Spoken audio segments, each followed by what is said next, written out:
All right, we are live on YouTube. Janet, I'm gonna bring this back to you. Okay, thank you. Thank you.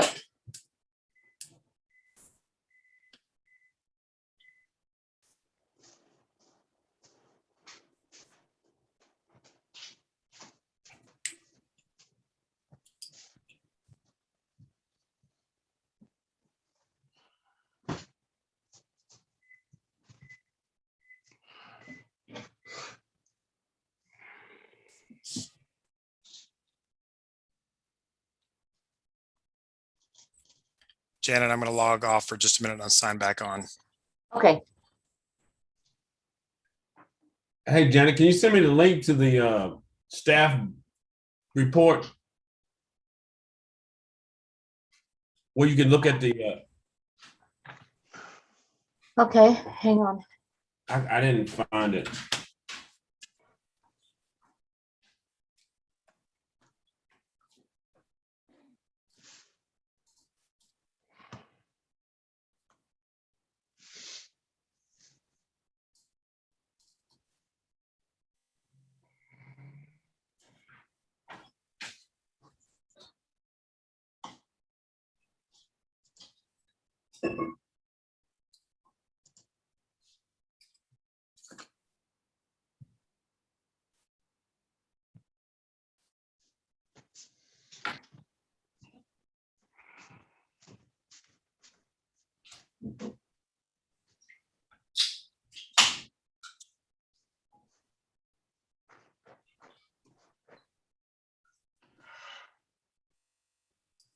I have UGTV ready to go right at 6, so.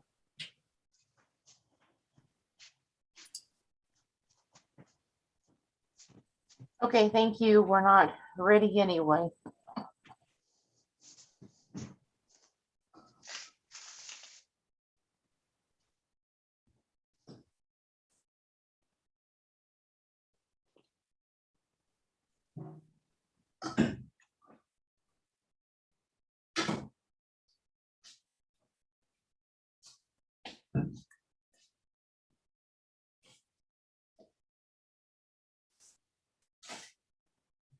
Thanks, Janet.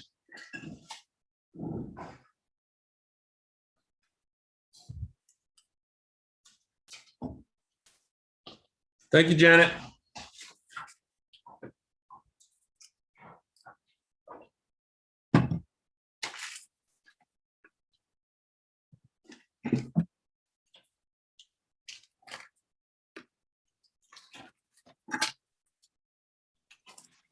Hey, Nathan, Yes, you still have that pile of lumber? I just sold it yesterday. Ah, okay. You didn't happen to have any redwood in there, did you? No, I didn't. No. If I'd had redwood, I probably wouldn't have sold it. Yeah. That's some good stuff there. Yeah. About impossible to find too. It is. No, that was an old pine barn that's about 100 years old. So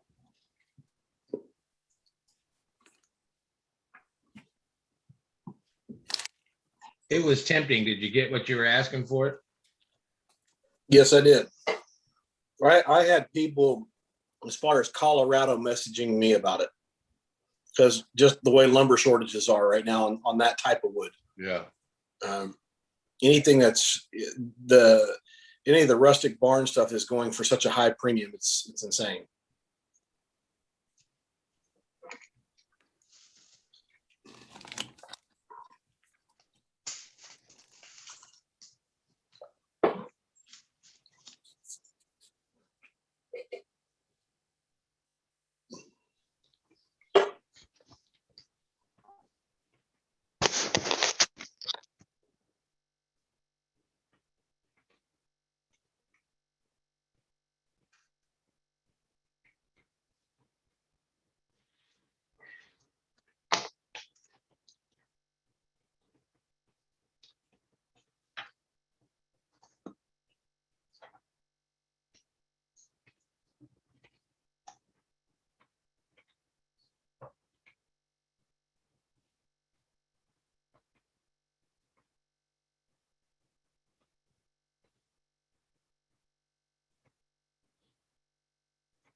All right, no rush for you guys, but we are live on UGTV as well as YouTube.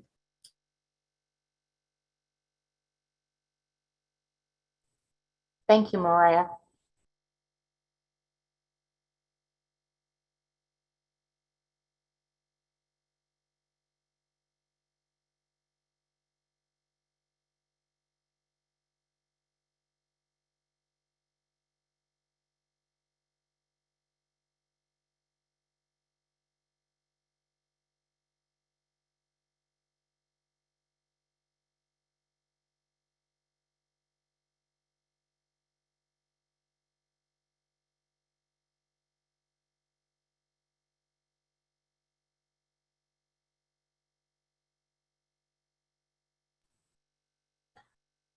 Mr. Carson?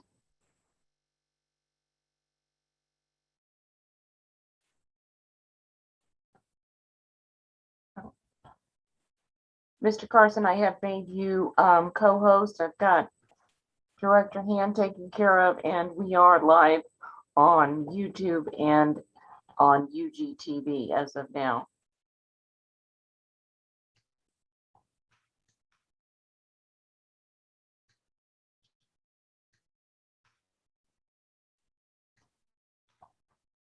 Hey, Janet, can you hear me okay? It looks like my internet connection is not real good. Yes, I can hear you just fine. Is my volume okay? I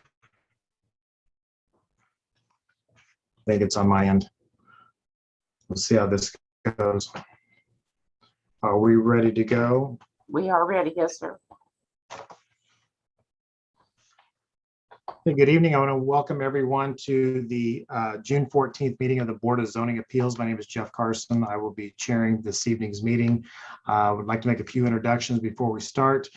We have Janet Parker, who is the assistant to the Department of Land Use and Urban Planning. Gunnar Hand, who is the director of the Department of Land Use and Urban Planning, with us tonight. We also have the following commissioners present: Commissioner Nathan Reasons, Commissioner Mark Moeller, Commissioner James Connolly, Commissioner Brandy Armstrong, Commissioner James Ernst, Commissioner Jake Miller, Commissioner Karen Jones. We also have our Unified Government Legal Counsel. We also, I will be joining us, I think, at some point, Martin Tangira with the planning staff, engineering department. So with that in mind, I will now turn it over to Secretary Parker, who will read the opening statement.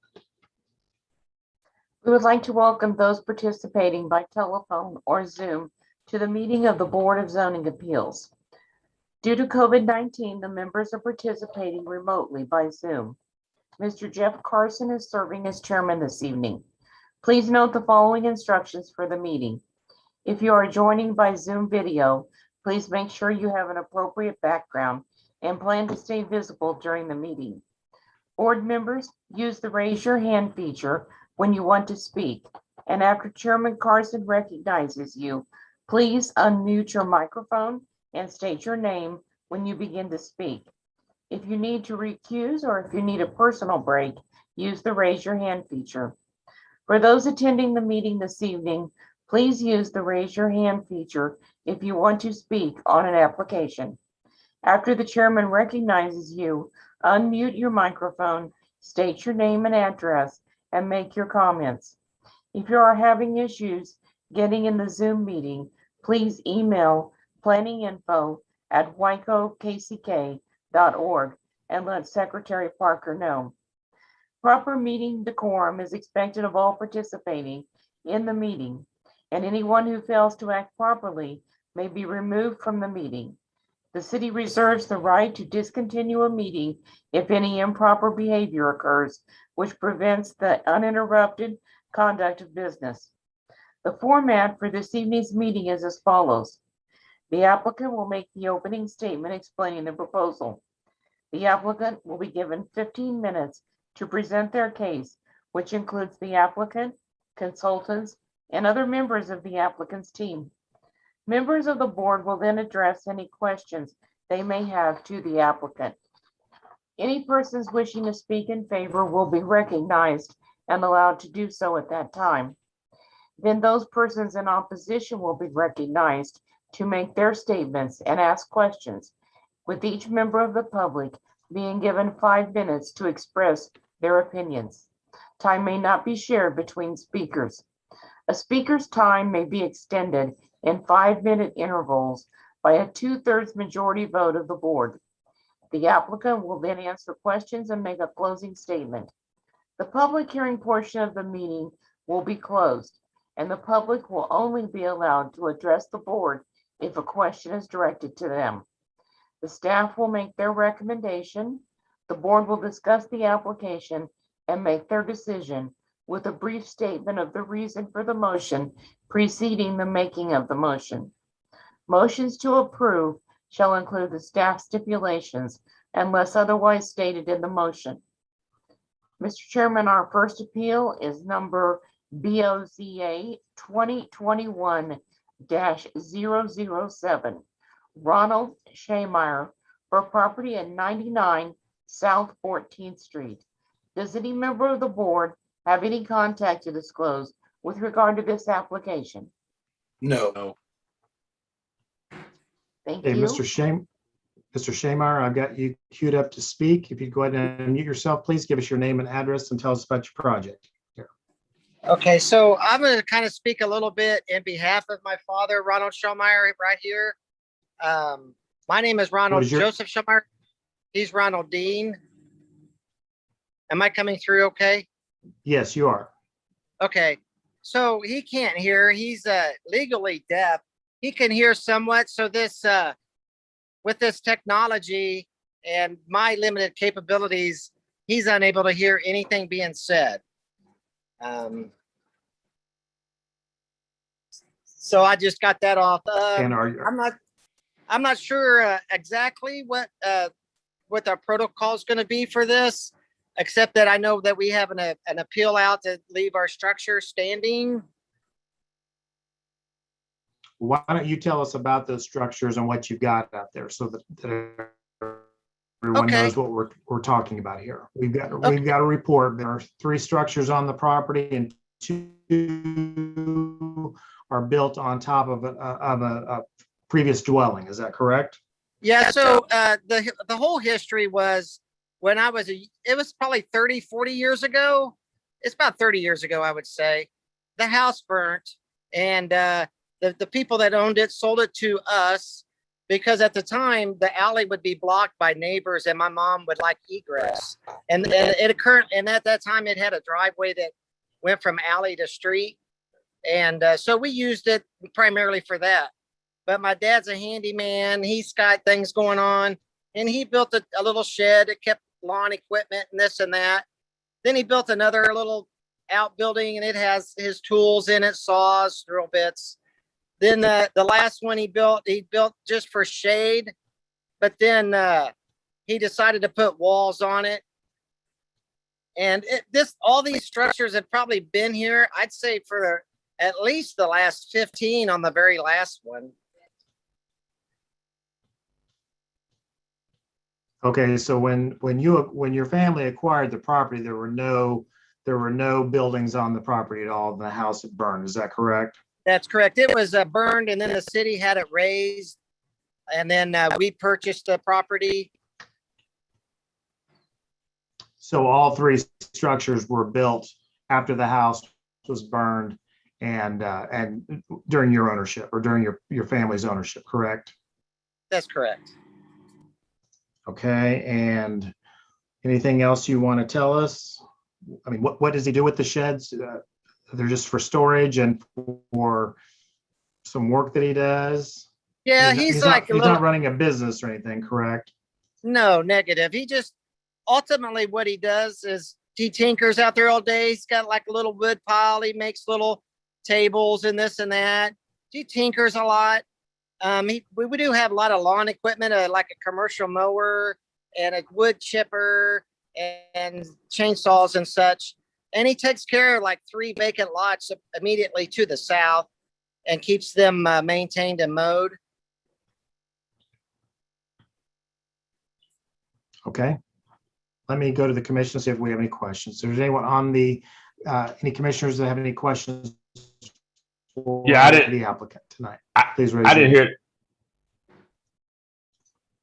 I didn't hear the applicant's address. Oh, I'm sorry.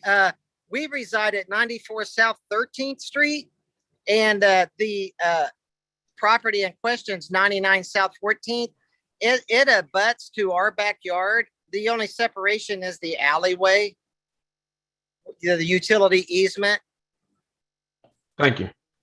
Any other questions for the applicant? Okay, seeing none, is there anyone in the public tonight that came to speak in favor of or in opposition to this request? Please raise your hand electronically and I will call on you. I've got Angelina's Galaxy.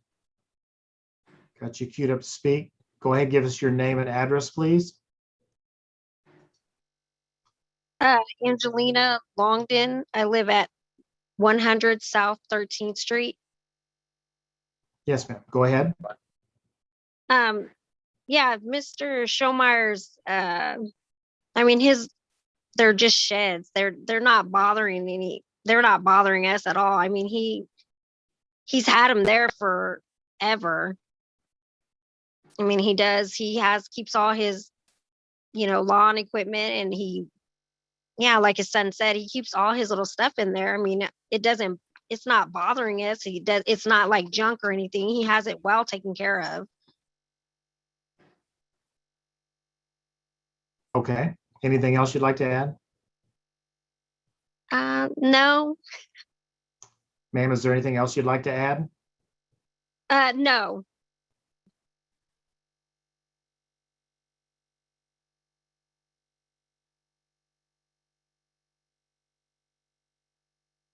Okay, thank you. Anyone else in the audience want to speak in favor of or in opposition to this case tonight? Please raise your hand. Okay, seeing none, we'll close the public portion of the meeting. We'll go to staff for their comment. Thank you, Mr. Chair. This is Gunnar Hand, Director of Planning and Urban Design. Having just heard Mr. Schallmeier's son explain that none of the existing structures were there when they acquired the property after the fire, we did notice this agenda item as 3 accessory structures. You'll see in the slide in front of you that it was 2. Because of Mr. Schallmeier's hearing is legally deaf, we've been communicating with him slowly over snail mail. So there may have been a lapse in some of the information that we have. So I think it's appropriate here to not assume that one of these accessory structures was a legal non-conforming accessory structure from that previous single-family home that burned down. So I think what we have in front of us is 3 accessory structures. So I just want to make sure that that's clear up front, because there was a little bit of difference in the staff report you all may have seen, as well as the slides here based on that conversation presentation. So this is in the Central Area Master Plan, Prescott neighborhood of the Central Area Master Plan. This is a blurry photo, but you can kind of see it a little bit from our 2020 aerials. It is a series of accessory structures. There are some site photos here. Because these are technically retroactive approvals as per our protocols, staff does recommend denial. We also feel that it does not meet the intent of the code to have 3 accessory structures on a single family lot, especially a single family lot of this size in this context. But with that, it is important to note that there has been nothing but community support. Quite a couple actual letters of support have come in for this case. If the Board of Zoning Appeals does move forward with the motion to approve, we would ask that it include these conditions of approval. There's a couple of them in here, but namely that this accessory, has been written so that these accessory structures only stay and are grandfathered in for Mr. Schallmeier, that they cannot be passed down or sold to others. So these accessory structures are unique to the current owner and nobody else moving forward. As you know, other variances stay with the land if we don't write it as such. So it's fine if Mr. Schallmeier wants to continue moving forward, but we believe it is grandfathered with him, or should be grandfathered with him. And happy to take any questions. Questions for the director? Okay, I have one for legal counsel. Does this put, for Daniel, does this put us into any type of situation when we've got, if we come into contact with other cases involving structures that are on vacant lots with no primary dwelling? Are we setting any type of precedent by doing something like this? I don't know if you're necessarily setting a precedent, but approval would run counter to unified government ordinances.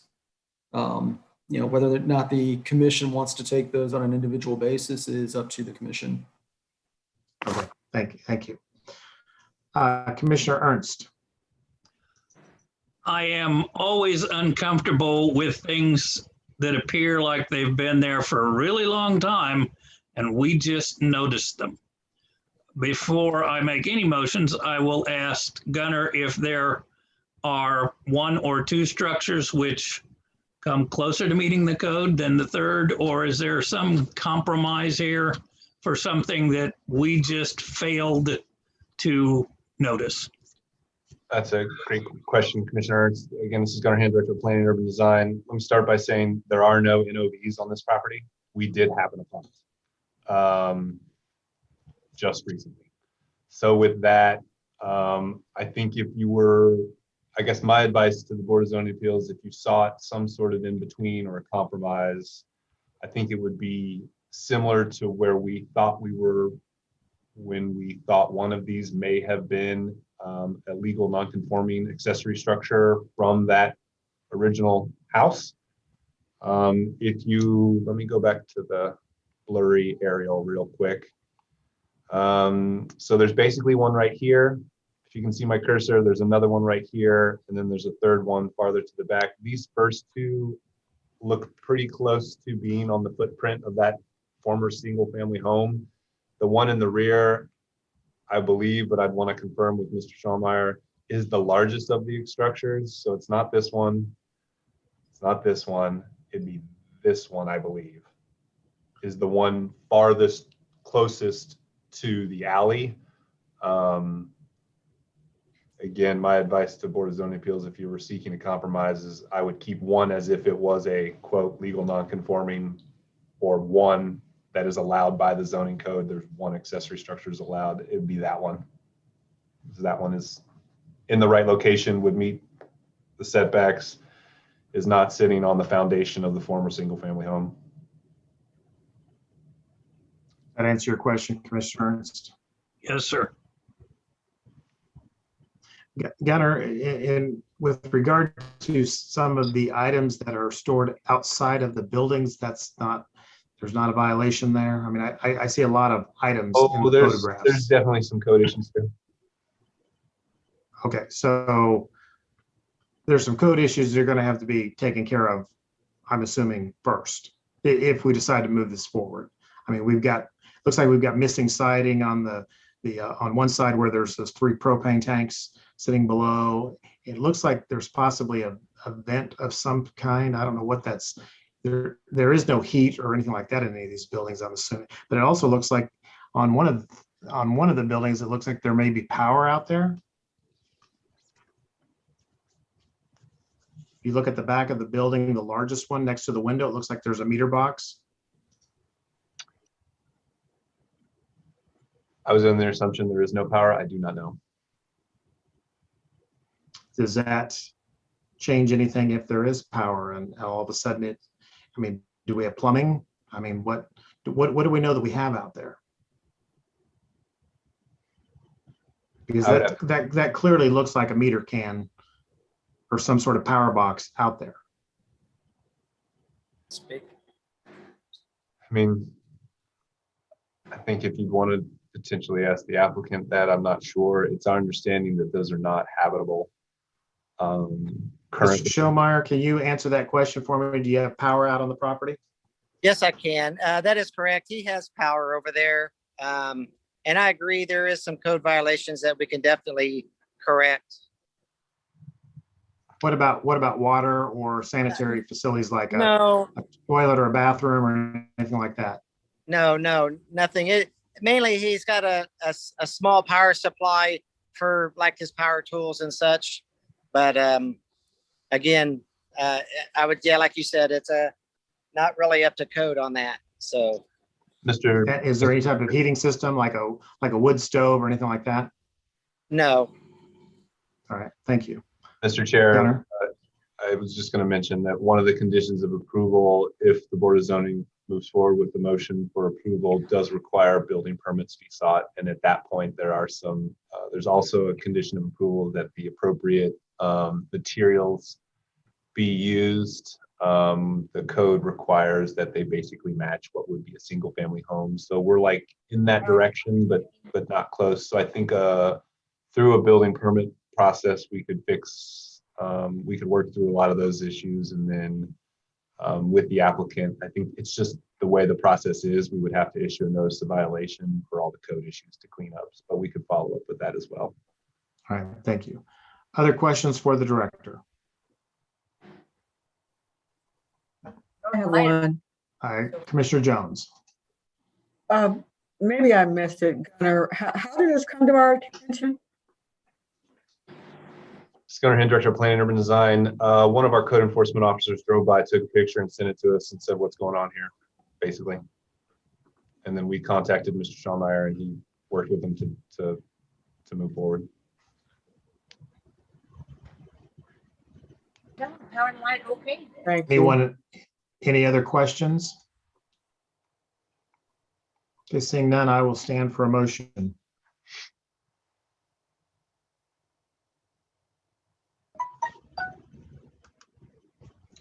Commissioner Ernst.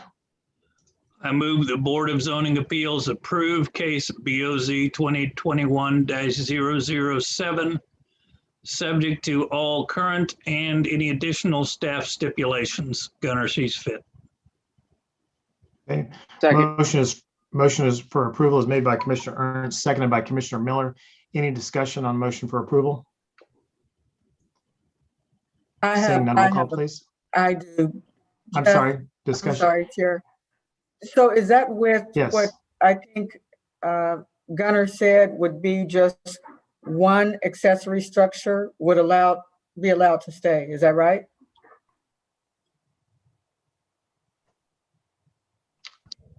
Director Hand. My understanding of Mr. Ernst's motion was it was for all three. I think the additional condition of approval he mentioned for staff would be in relation to following up on any code violations. Okay, so, but I thought, so there's not a stipulation that it would only be for one versus what the motion is for? No, we wrote our conditions of approval as if it were all three moving forward. If you wanted to change that, that would be between you and Mr. Ernst.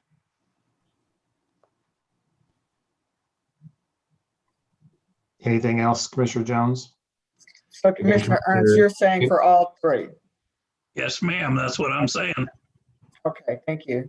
And again, Commissioner Jones, the condition is written so that these are only grandfathered for the life of Mr. Schallmeyer. Any additional questions? Any additional discussion? Commissioner Ernst?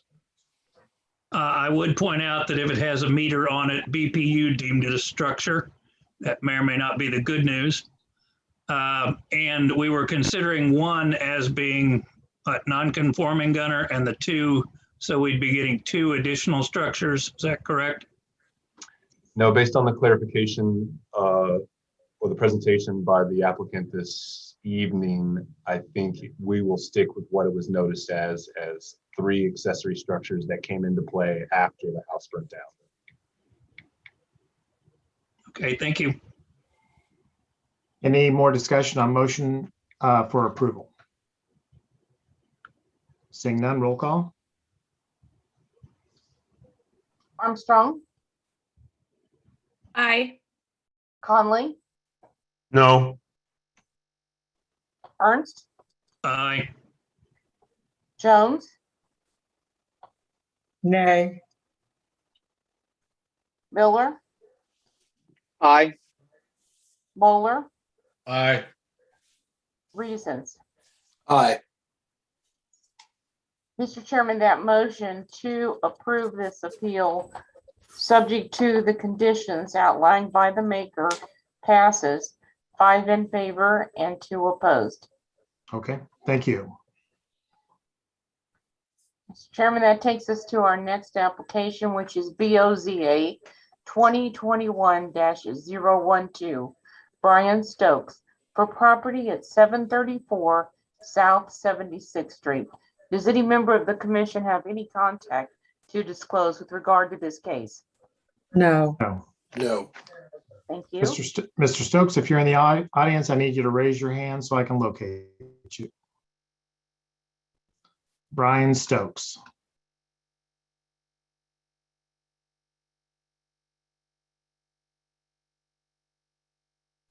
Is there anyone here on the call representing Mr. Stokes this evening? Please raise your hand so you can be called upon. Okay. Let's see here. We've got one other case, so let's go ahead, Janet, and call the next case, and we'll move this one to the end. Our next appeal is BOZA 2021-013, Humberto Bolivar, for property at 3519 North 32nd Terrace. Does any member of the board have any contact to disclose with regard to this case? No. No. Mr. Bolivar, I've got you queued up to speak. Go ahead and give us your name and address, please, and tell us about your project. Hi, good afternoon. Could you hear me? Yes, we can. This is Fred Del Toro. I'm speaking on behalf of Mr. Humberto Bolivar. He is here present with me. He is limited language for speaking in English. If you guys Mr. Del Toro, could you go ahead and give us your address, please, so we know who we're speaking to and your address? Yes, sir. Fred Del Toro. Address is 76 South 18th Street, Kansas City, Kansas, 66102. Okay, thank you. And Humberto Bolivar is here next to me. His address is 2027 Sandusky Avenue, Kansas City, Kansas, 66102. I am helping out Mr. Humberto on some fines that he has gotten from the county. And the plan is, if allowed, is for 3 petitions. It's keeping of the livestock on the parcel of land that's in here, and that is 5 horses. The second one item is a structure that is already built in here. And when he initially came in here, he had just started building and did not know that the proper channels was going through building that. And then the other one was originally to keep also the chickens, which would be with the livestock. And since then, the filing of the application, he has decided to no longer pursue that, and he has removed the chicken coops that were on the property already also as well. The property that is in question, and if you bear with me, let's see, it is at 3519 North 32nd Terrace, Kansas City, Kansas, 66104. He would be going through the proper channels, getting the permits of keeping the structure that's already out here. It is vacant property. Initially, when he had come here to the property about 2015, 2016 time period, there was a lot of dumping that was going on or that was already in the area. He had cleaned it up since. The illegal dumping still continues to occur, and he just continues to clean up the property. Okay, so he is wanting to keep the livestock overnight. He wants the livestock to stay on the property. Is that correct? Yes, sir. And so he just wants the 5 horses, and the structure. Is that correct? Yes, sir. All right. Is there any questions from the commission? Commissioner Ernst, your hand is up. Is that a question, or was that left up from earlier? Left up from earlier, sir.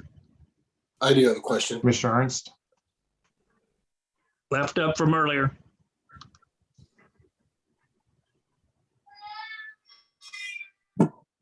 All right. Commissioner Reasons. Thank you. Commissioner Reasons?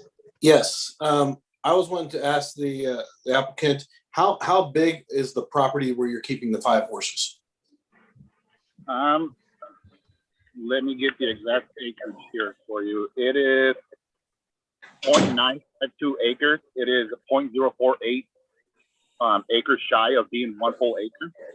The animals or the horses have access to water and feed at all times, includes brome and grain. Mr. Umberto and his family and friends, they're scheduled, they come here early in the morning before 7 before going to work. Throughout the day, they check on them as well, family and friends, and then in the evening, he spends the majority of the time out here also left the property. Okay, well, I'll personally tell you, I'm concerned with that. I actually own 2 horses myself, but I'm on 10 acres, and I know that those 2 horses can tear up the property pretty quick if they don't have the ability to roam on the full property. Because I think I could be wrong on this, and maybe Gunnar can speak into this, but you're not supposed to have more than 1 horse per acre or 1 livestock per acre. And you're putting 5 on less than an acre property. That's concerning to me, because number one, there's no way for them to truly exercise. I mean, I see on your picture you've got the runaround, but unless you're putting those horses on that 24/7, I mean, they're definitely not eating fresh grass, and they're going to be just going to be a big mud pit 24/7, keeping 5 horses on less than an acre. So that's a concern for me, but I'll leave it at that. If I can speak, yes, they are exercised daily. Okay. Are there any, go ahead. I was just going to add, they are exercised daily, as I mentioned that Mr. Umberto, he is out here every day. So they are exercised daily. And in regards to your comment, sir, we do understand that also as well. All right, thank you. Any other questions for the applicant? Okay, seeing none, we'll open up the public portion of the meeting. Is there anyone in the audience tonight that wants to speak in favor of or in opposition to this request? Please raise your hand.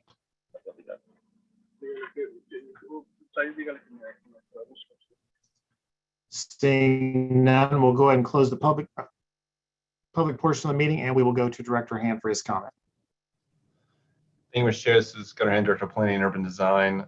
So again, there are 3 variances requested. These variances are tied to special use permit 2021-043. That's the one for 5 horses. Again, it was noticed as 5 horses and 10 chickens, but as Mr. Del Toro said about his, let's just stick with the word client, tonight, that they've removed the request for chickens, so it's just for 5 horses.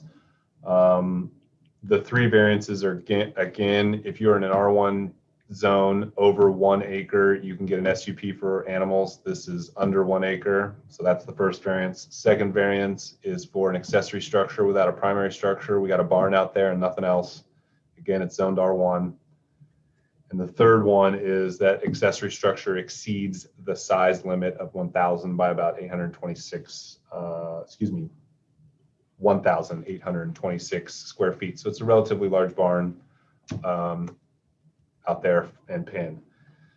The issue we have here is both Animal Services and the Conservation District don't believe that this property can hold any animals. It's heavily wooded. They don't want it to be boarded overnight at all, although they would be willing to work with Mr. Bolivar to use the barn and the corral for horses on a regular basis, right? They just don't want the horses staying out there overnight or be living on this property, essentially. Again, this is in the northeast area master plan. It's on a street that looks like a driveway. That's honestly, when I drove by it the other day, it's being blocked off. Again, there's lots of illegal dumping issues out here. If you remember correctly from previous cases, North 31st Terrace used to be blocked off until that became an issue, and it's now open to public access. So we understand the dumping issue in this part of town. I think that for us, what we have is, after speaking in more detail with the Conservation District in particular, we believe that the conditions of the approval need to be changed. And if we did want to move forward, we would ask that condition number 1 be changed to say no boarding of animals on the property, and that Mr. Umberto should work with the Conservation District to do a conservation plan. So essentially, the Conservation District can go out there, can assess the land and the property, and determine with what is available, what would be appropriate at that site.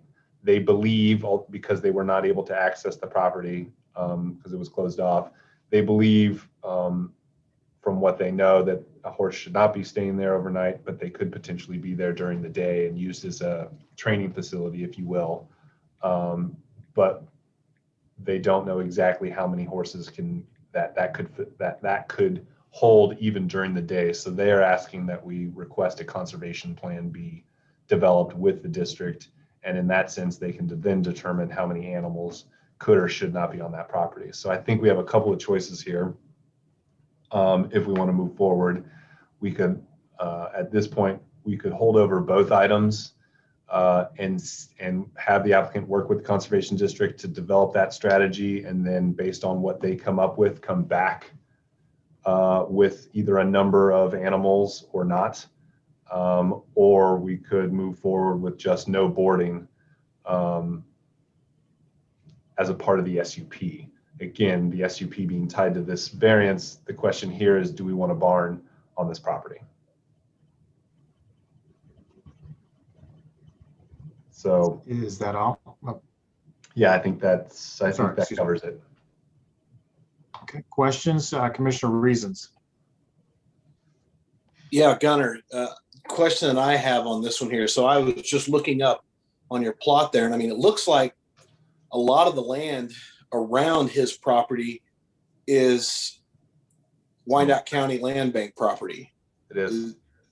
I mean, the problem is for me is, number one, if we say, okay, yeah, you can keep them there in the daytime, but you can't, I mean, unless we're gonna have someone policing that every single night and saying, oh, you didn't take the horses home tonight, you know, that's kind of, to me, a little bit difficult, because horses don't just jump up in a trailer if you're just boarding them all the time. Like I said, having a lot of experience with this, but it would almost be more of a situation where if you really want to keep horses here, you're going to want to try to acquire the land around you in order to have 5 horses. Because the property he has isn't even big enough for 1 horse. And I agree with that 100% after looking at the satellite of it and knowing the size of it. It's just, it cannot sustain it properly with that big property. I mean, with the building it's on there, it's already, I mean, probably closer to half an acre. And that's just not enough for a horse, period, even for the daytime. But maybe that's an option for them. Hey, look at the land bank. And if you really want to keep horses there, and that's something you want, you need to get more land around you. Yeah, the property, Commissioner Reasons, the property to the north, as you mentioned, is a land bank property. It's contiguous to his existing property. I think the problem out there is, you know, it's pretty hard when you're driving down a dirt road with no houses on it to understand where your property is without a survey. So he's kind of already using land outside of his property. You can see that from the aerial pretty clearly. Yes. But again, if you're on the ground, he's basically the only guy on the block. So I can understand some of the confusion there. The other thing to note that I forgot to mention that's germane to your comment is there is an open NOV on this property. We did not get a building permit to build that barn. That is one of our conditions of approval is to go through and receive a building permit and make sure we get that structure. I appreciate that, Gunnar. Thank you. Other questions for the director?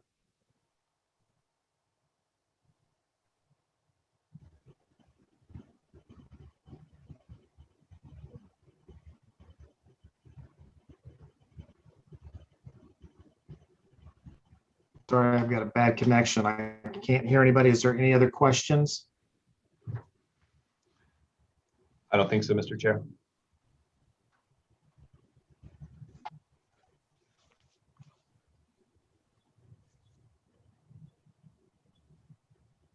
Gunnar, are you able to hear me? Yes, I am, Mr. Chair. There are no other questions from the commission. Excuse me, the board of zoning appeals. Can you hear me, Mr. Carson?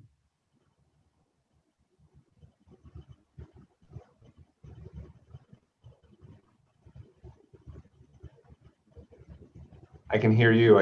Can you not hear me? I think he's freezing. Yes, all right. You're not moving on my screen, but I can hear you. Any further questions for the director before we move for a motion? Okay, seeing none, I'll stand for a motion.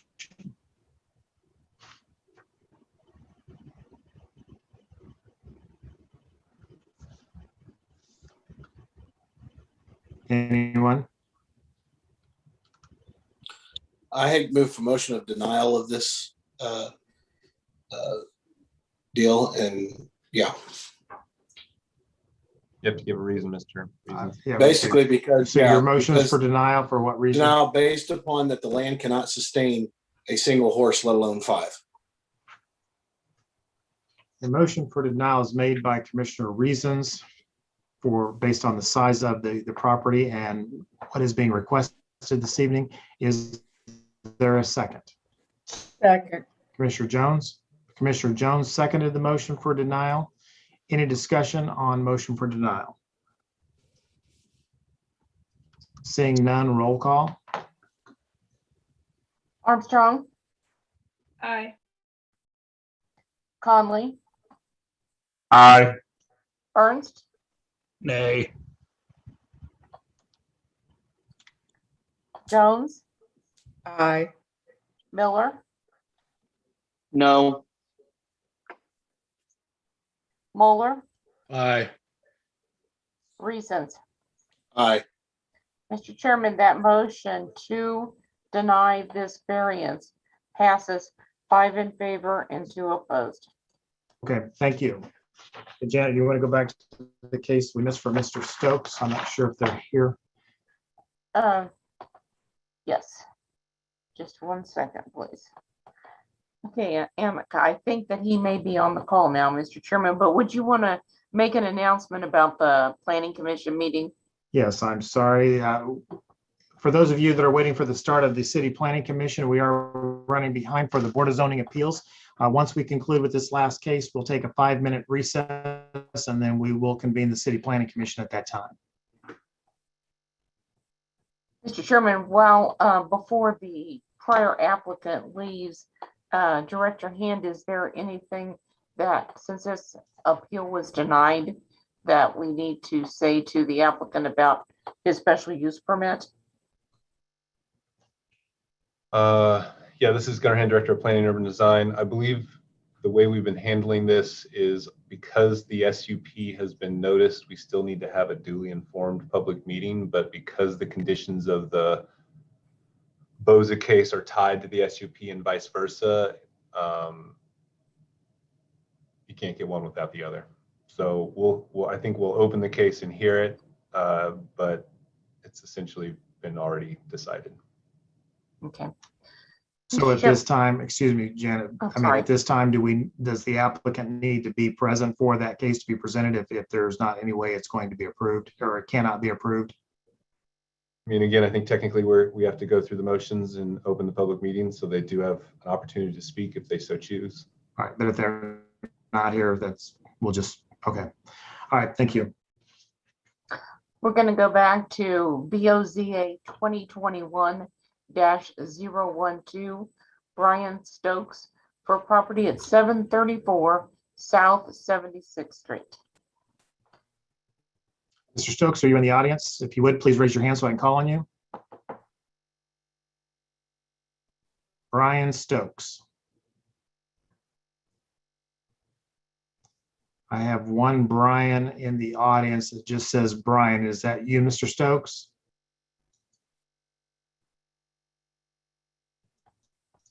Got the right spelling. Yep. Yes, it is. Brian Stokes, are you in the audience? Hello? Yes, is this Mr. Stokes? Yes, sir. Okay, you weren't here when we called your case before, but you are here now, correct? Yeah, I'm trying to figure this out. Okay, go ahead and give us your name and address, please, and tell us what you want to do here. Brian Stokes, 734 South 76th Street. And I'm applying for a variance for an additional outbuilding over 1,000 square foot. And what's the purpose of the structure, sir? To keep my farm equipment in a garage. So you're wanting two. You're wanting two variances, is that correct? Are you also asking for livestock on the property? Yes, I also have a special use permit too.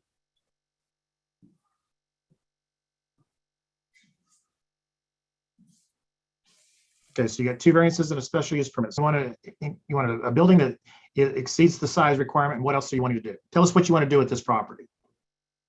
I'm wanting to build a 40 by 60 building and put livestock in my pasture. And that's the two cows, correct? Yes, sir. And you do not have a primary structure or dwelling. You do not live on this piece of property. Is that correct? Yes, I live at this property. You do live. So there is a house on the property. Yes, sir. Okay, thank you.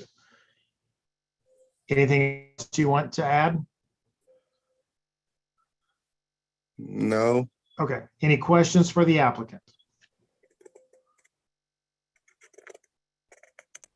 Okay, seeing none, is there anyone in the audience that wants to speak in favor of or in opposition to this request? Please raise your hand. Seeing none, we'll close the public portion of the meeting. We'll go to Director Hand for his comment. Thank you, Mr. Chair. This is Gunnar Hand, Director of Planning and Urban Design. Again, as the applicant noticed, this is for two variants. This is an R1 single family zoned property just under 5 acres. As such, he can only have one accessory structure. There's a current accessory structure on the property that's approximately 1,000 square feet, which is the limit. The applicant's asking for a second accessory structure of 2,400 square feet, which is 1,400, the allowed limit. I would make the note that cumulatively he has 30, that if approved, he would have 3,400 square feet of accessory structure where only 1,000 is allowed. This is in the Riverview neighborhood on a property, again, just under 5 acres. A couple of pictures. This project is tied to SP 2021-042, similar to the last case. That is after some conversations both with the Conservation District and the applicant for 2 cows. Conservation District does still request, and this is a carryover from the SUP, but I'll mention it here, it does request that the applicant go through the process of receiving a conservation plan as well, where they will review the management of 2 cows on this property that is technically under the 5 acres minimum for an agricultural land. Again, he's seeking an SUP. There was some inoperable vehicles on the property. The applicant has since submitting his application begun to clean up that property. There is a condition of approval that no inoperable vehicles will be on the property. Again, this is still an R1 zone.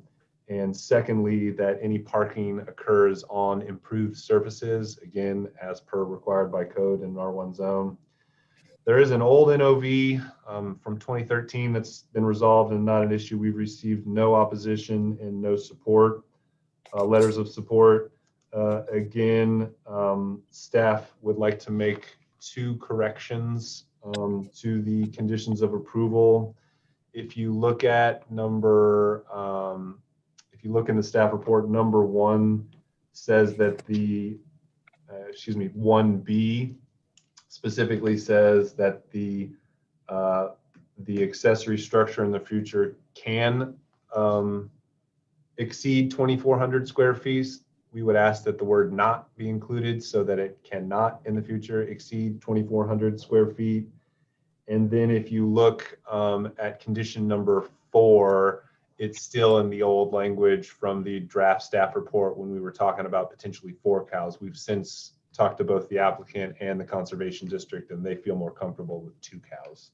So 1 small change to 1B, 1 small change to number 4, so it accurately reflects the new request for the SUP, as well as an addition of a conservation plan from the Conservation District. That's included inherently in their conservation comments, which is a condition of approval, but we think it's necessary to specifically call that out in its own condition of approval. So with those 3 changes, staff does recommend approval. All right, questions for the director? Seeing none, I'm sorry, Commissioner Jones. Gunner, so maybe it's just me, but it seems like there's a part of the process that's backwards in terms of the conservation plan. It just seems like they would have a level of subject matter expertise that if we had information in advance from them, it would be very, very meaningful. Is that just me or? We do, Gunnar Hand, Director of Planning and Urban Design. The Conservation District, just like any other of our review agencies, does supply comments to us. Often those comments, either because they can't access the site or see the whole site or things of that nature, they'll need additional information. So we work with them after we receive their comments, which is why we went from, in this case, from 4 down to 2. I think moving forward, we had an extensive conversation with the Conservation District. There's 2 things that are happening. The Department of Agriculture is specifically reviewing and updating their standards for livestock in Wyandotte County right now. We should have those new standards in a couple of weeks. So again, an acre in this part of town, specifically, if you look at the pictures, it's cleared land, it's mostly fields. Again, I'm sure it was a forest at one point, but in contrast to other applications we've seen, in particular in the Sorter Drive area, which is heavily wooded, they're different soil types, so they can carry different numbers of animals, right? So Mr. Reasons earlier had mentioned that there's a kind of rule of thumb, 1 acre per livestock animal. That is what we have been using. That standard and rule of thumb is changing through this review. So certain parts of the county can hold more animals per acre than others, and that level of detail is what the Conservation District is both working on right now, and moving forward with us, we'll be working with them to make sure that all future applications for animals go through and get a conservation plan. Thank you for that response. So my follow-up would be, what happens then if a good conservation plan can't be worked out? And we've approved it. We would probably recommend denial then. I think for all of these moving forward, we have to be more engaged with the Conservation District. The unfortunate truth is that's a department of 1 person. And it might require us to push off cases to give them a little more time to do that plan so that we can very clearly define the number of animals on certain projects. So I think that's something we're working with them moving forward and we think is really important. It has been, I think that would be a good improvement. Yeah. Okay, thank you. Any other questions for the director? Seeing none, I'll stand for a motion.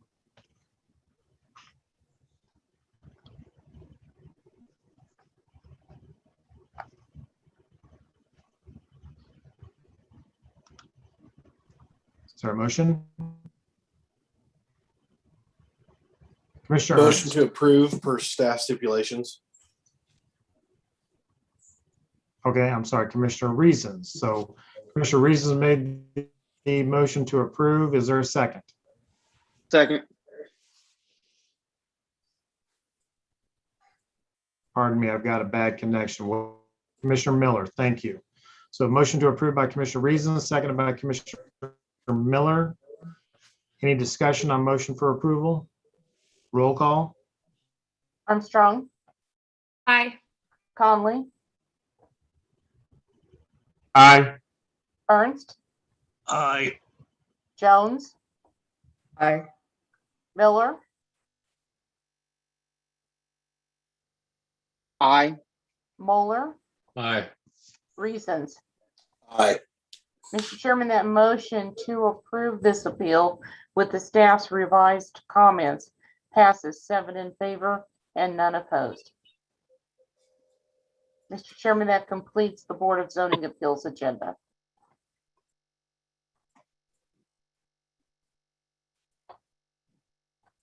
All right, thank you. So this meeting is adjourned, and if you'll give us 5 minutes, folks, we will convene the City Planning Commission and we'll get started this evening.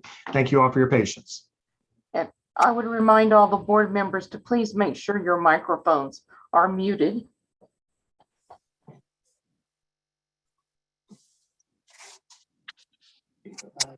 Commissioner Ernst, you have your hand up?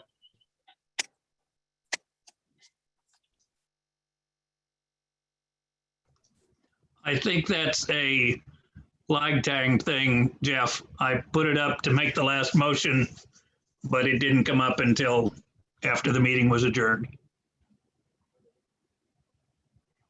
I'm having the same problems you are.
Let me know when you're ready to go, Janet. I am ready right now. Okay. Is Director Hand back on?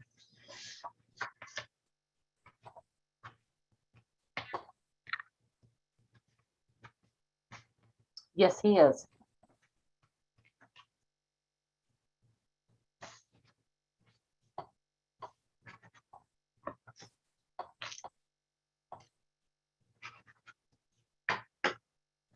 Okay. Janet, I'm showing a Randall Perry over on our side as well. Okay.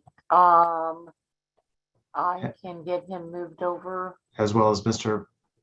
Mulliver. Yeah. All right, thank you. Okay, I want to welcome everyone tonight to the City Planning Commission. I also want to thank you for your patience as we had a little bit of a lengthy Board of Zoning Appeals meeting. My name is Jeff Carson. I'm chairman of tonight's meeting. We want to make a few introductions. The following people are with us tonight. We have Commissioner James Ernst, who is serving as vice chair of the City Planning Commission. I'm sorry, is that correct, or is that Karen Jones? That's Excuse Karen me. Jones. I'm sorry, I messed it up already. I'm sorry. I want to introduce Karen Jones, who is serving as vice chair for tonight's meeting. I also want to introduce Gunnar Hand, director of land use and urban planning. Janet Parker, who you'll be hearing a lot from this evening, who's the executive assistant to the Department of Land Use and Urban Planning. We also have Daniel Kuhn with Unified Government Legal Counsel, and the following planning and zoning commissioners: Commissioner James Ernst, Commissioner Jake Miller, Commissioner Brandy Armstrong, Commissioner James Connolly, Commissioner Karen Jones, and Commissioner Mark Mueller. I hope I didn't leave anybody off. And with that, I will turn it over to Secretary Parker, who will read the opening statement for tonight's meeting. Mr. Chairman, before I start that, I have an email from Mr. Del Toro that maybe Director Hand and Assistant Counsel can advise. He wants to know if they need to be present at this meeting since their appeal was denied. His other application is towards the back of the agenda, and I know you made comments about this being noticed, Director Hand. Yeah, Mr. Kuhn, do you know if in the past I think in the past when we've seen cases like this together, the one public meeting suffices? I apologize. I may have messed up our protocol. No, I don't think he would need to be present. I mean, certainly welcome to. And like you mentioned, I think the commission should take up his petition separately, but whether or not he needs to be here would be up to him. Janet, does that answer your question? Or are you able to get back with Mr. Del Toro? That does answer my question. I guess my second question, because in the past, if one was denied, we did not hear the other. Do we want to leave his application at the end of the agenda since it cannot be approved, or do we want to move it to the front so he can drop off the meeting? I'll leave it to you, and then I'll move forward. I think as a matter of courtesy, if we really can't go forward to it, we might as well hear that case first, unless there's any reason that we cannot do that, Director Hand. Fine with me. All right, thank you. All right, Janet, if you'll make the appropriate correction. After we get done with the consent agenda, we'll hear that case first. Okay. Thank you. Thank you. We would like to welcome those participating to the meeting of the City Planning Commission. Due to COVID-19, the members are participating remotely by Zoom webinar. Mr. Jeff Carson is serving as chairman this evening. Please note the following instructions for this meeting. If you are joining by Zoom video, please make sure you have an appropriate background and plan to stay visible during the meeting. Planning Commission members, use the raise your hand feature to speak. After Chairman Carson recognizes you, unmute your microphone and please state your name when you begin to speak. If you need to recuse or if you need a personal break, use the raise your hand feature. For those in attendance, use the raise your hand feature when you want to speak on an issue. The chairman will recognize you when it is your time to speak. Unmute your microphone and state your name and address before giving your comments. If you have called in by telephone only, or if you are having trouble logging into the Zoom meeting, please email planninginfo@wycokck.org, as Secretary Parker is monitoring that email. Proper meeting decorum is expected of all participating in the meeting, and anyone who fails to act properly may be removed from the meeting. The city reserves the right to discontinue a meeting if any improper behavior occurs which prevents the uninterrupted conduct of business. The Planning Commission is a voluntary body of citizens which review each zoning proposal. For all change of zones, special use permits, vacations, and preliminary plan reviews on tonight's agenda, the Planning Commission makes recommendations to the Unified Government Board of Commissioners, who will then make the final decisions on Thursday, July 1, 2021. For final plats and final plan reviews heard tonight, the Planning Commission's decision is final and there will not be another hearing. The format for this evening's meeting is as follows. The applicant will make the opening statement explaining the proposal. Please note that the applicant will be given 15 minutes to present their case. The 15 minutes includes the applicant, consultants, and other members of the applicant's team. Members of the Planning Commission will then address any questions they may have to the applicant. Any persons wishing to speak in favor will be called upon and allowed to do so at that time. Then those persons in opposition will be called upon and allowed to make their statements and ask questions. Please note that each member of the public who wishes to speak will be given 5 minutes to express their opinions. Time may not be shared between speakers. A speaker may request to extend their time, and the Planning Commission may, by 2/3 majority vote, extend any speaker's time in 5-minute increments. The applicant will then answer questions and make a closing statement. The public hearing portion of the meeting will then be closed, and the public will only be allowed to address the commission if a question is directed to them. The Planning Commission will discuss the application and make their recommendation. If persons in opposition want to formally protest a change of zone or special use permit, a means is available by a legal protest petition, which can be obtained along with the necessary instructions by emailing the Planning and Urban Design Department at planninginfo@wycokck.org tomorrow morning. Any application receiving a unanimous vote of recommendation by the Planning Commission will appear on the consent agenda of the Unified Government Board of Commissioners. Unless there is a request to remove an item from the consent agenda by the applicant, a member of the Unified Government Commission, or other interested parties, the Planning Commission's recommendation will be adopted. The consent agenda is heard at the beginning of the meeting at 7 p.m. The Planning Commission will also have a consent agenda as part of their meeting this evening.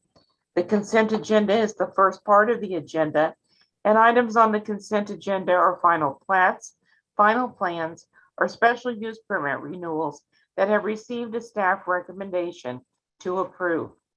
Unless there is a request to remove an item from the consent agenda by the applicant, a member of the staff, a member of the Planning Commission, or other interested parties, the staff recommendation on all of the items on the consent agenda will be adopted by the Planning Commission at one time. I will read a list of agenda items on the consent agenda, and when I have completed the list, the chairman will ask if there are any requests to remove items. This is your time to use the raise your hand feature, be recognized, and request that an item be removed from the consent agenda if you do not agree with the staff recommendation. The Planning Commission is required to disclose contacts about any item on the Planning Commission agenda. Before each item, I will ask if any contacts have been made, and members of the commission will be asked to disclose those contacts. Please note that your opinions will be forwarded to the governing body for their consideration in making a final decision. In addition, those who receive notices for this hearing will again receive them for the hearing on Thursday, July 1, 2021. I will now read the items on the consent agenda. Consideration of the May 10, 2021 and May 24, 2021 City Planning Commission minutes. Special use permit application SP 2021-049, John L. Peterson. Renewal of a special use permit SP 2020-33, which just expired on May 28th for Performance Auto Service at 1110 Merriam Lane. Plat 2021-009. Final plat for Piper Creek Pump Station, Lot 1 at 13701 Leavenworth Road. The items I have just read are on the consent agenda. At this time, does any member of the commission wish to disclose any contact on any of these items? No. Please include the following items as part of the record for all of the items on the consent agenda.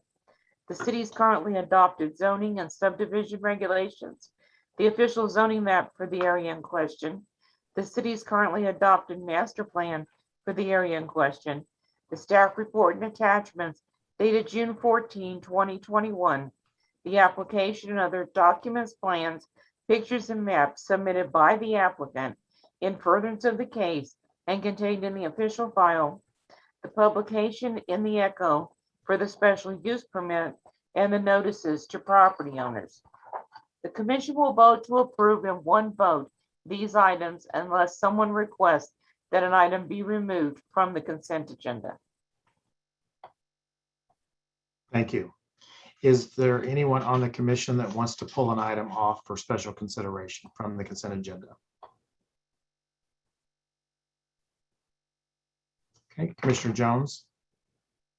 I don't want to pull an agenda item off. I just want to make sure, I know Janet read it. On our consent agenda is a consideration of the May 10th meeting minutes, and it's also May 24th. Our report says just the May 10th meeting, and so just wanted to make sure that the May 24th meeting is properly reflected where it needs to be.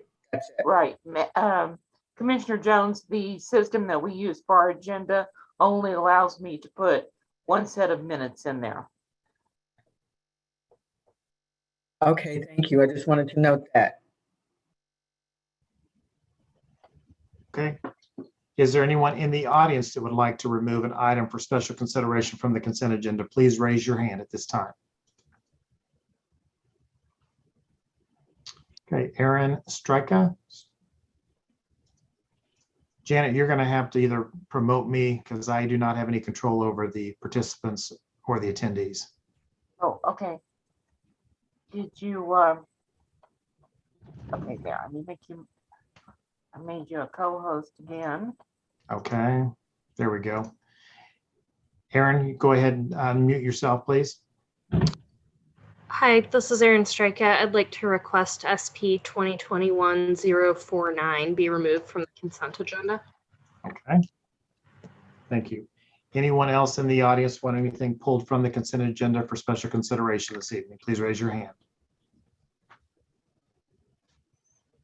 Okay, thank you. I'll now entertain a motion on the remaining consent agenda items, please. Mr. Jones. To approve the consent agenda with the removal of SP 2021-49. Thank you. Is there a second? Second. Seconded by Commissioner Armstrong. Any discussion? Seeing none, roll call please on the consent agenda. Armstrong, Aye. Conley, Aye. Ernst, Aye. Jones, Aye. Miller, Aye. Moeller, Aye. Reasons. Aye. Mr. Chairman, that motion to approve the remaining items on the consent agenda passes 7 in favor and none opposed. Thank you. Mr. Chairman, will now go to the item that was removed from the consent agenda.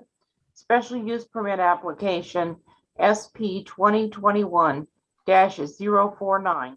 John L. Peterson, renewal of a special use permit for Performance Auto Service at 1110 Merriam Lane. Mr. Peterson, are you in the audience tonight? Okay, there we go. Go ahead, please give us your name and address for the record, please, and tell us about this project. My name is Pete Peterson. Can you hear me? Yes, sir. Oh, good. I just wanted to make sure because this system, which I've used before, is a little different than the court system. Okay, great. My address is 748 Ann Avenue, Kansas City, Kansas. I'm a local attorney representing the petitioners who own the business at 1110 Merriam Lane. If most of you recall, I was here last year requesting a 1-year extension of the special use permit since my clients intend to vacate that premises they are in and relocate. Unfortunately, the hearing that we had was in March in the midst of the COVID epidemic, and it was nigh on impossible to relocate and find any place during the quarantine related system, which we all went through. They have been actively seeking a new location and have a couple good prospects for that. As far as I know, and as far as my clients know, within the last year, there have been no complaints, no citations concerning their business. And it's still a thriving business. They are known in a 6-state area. They are paying about $5,000 to $6,000 a month in sales tax. Even with the COVID epidemic, their business has been fairly brisk. And during this procedure, I personally mailed out 29 letters as requested and pursuant to the local procedure. Only 2 were returned, and I mailed those letters out on May 17th. Today is June 14th. I have had absolutely no phone calls, no emails, nor any notification by regular mail concerning any concerns or questions concerning our request for a 1-year extension to relocate. I sent Jason and Janet a follow-up email as late as this morning stating that we've had no contact whatsoever. Staff has requested approval. We are here again asking for your support for a brief period of time to relocate and keep on doing the business that they have done for a number of years successfully. Okay. Glad Thank to you. answer any questions. Thank you. Thank you. Any questions for Mr. Peterson? Okay, seeing none, we'll go ahead and open up the public portion of the meeting. Anyone have any comments or any testimony regarding this case for or against? Please raise your hand.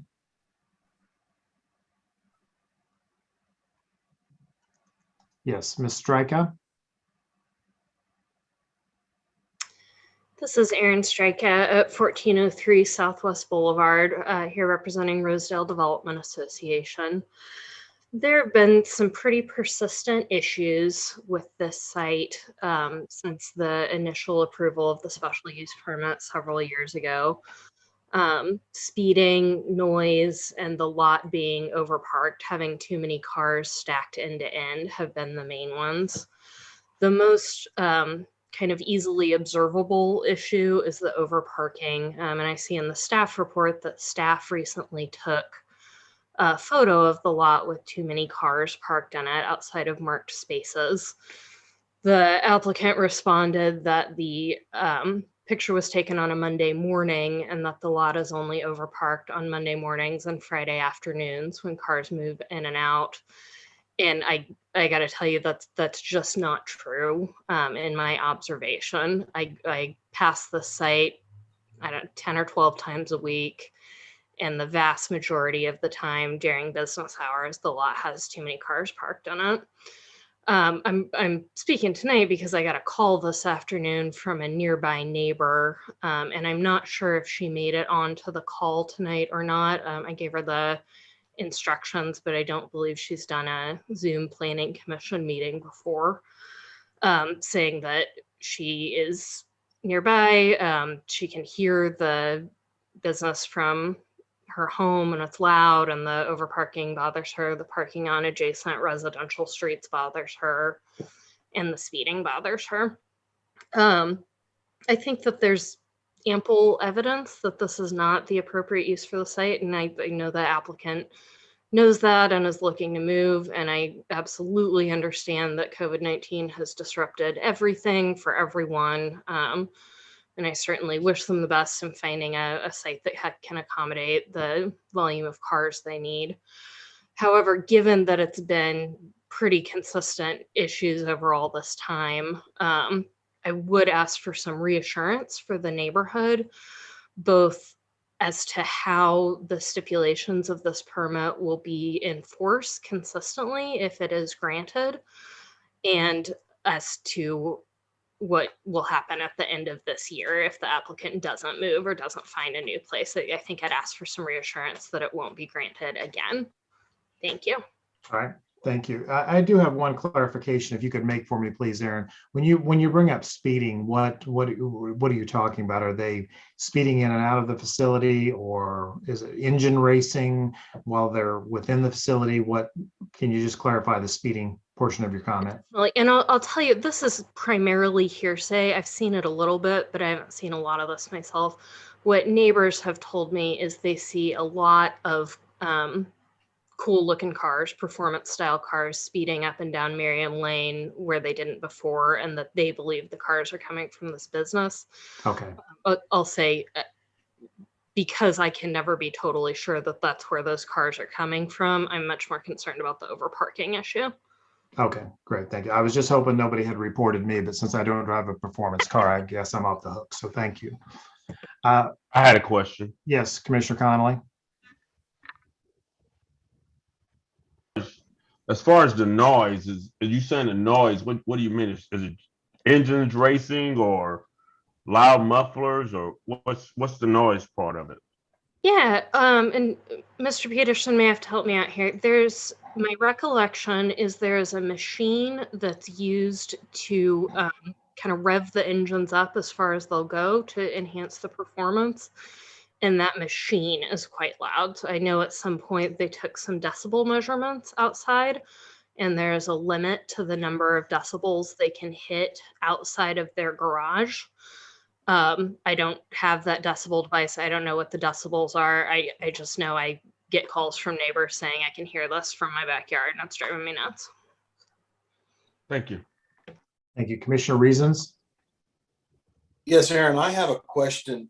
We heard from the petitioner attorney saying that no complaints have been made in this past year, yet you say you've driven by there multiple times and seen it overcrowded, and you've had a lot of people that contact you about the noise. How come either you or them have not reported that if it's in violation? Because if no one reports it, then it's basically last minute kind of a hearsay, and we don't have anything to track that on. Yeah, thanks for asking, Mr. Reasons.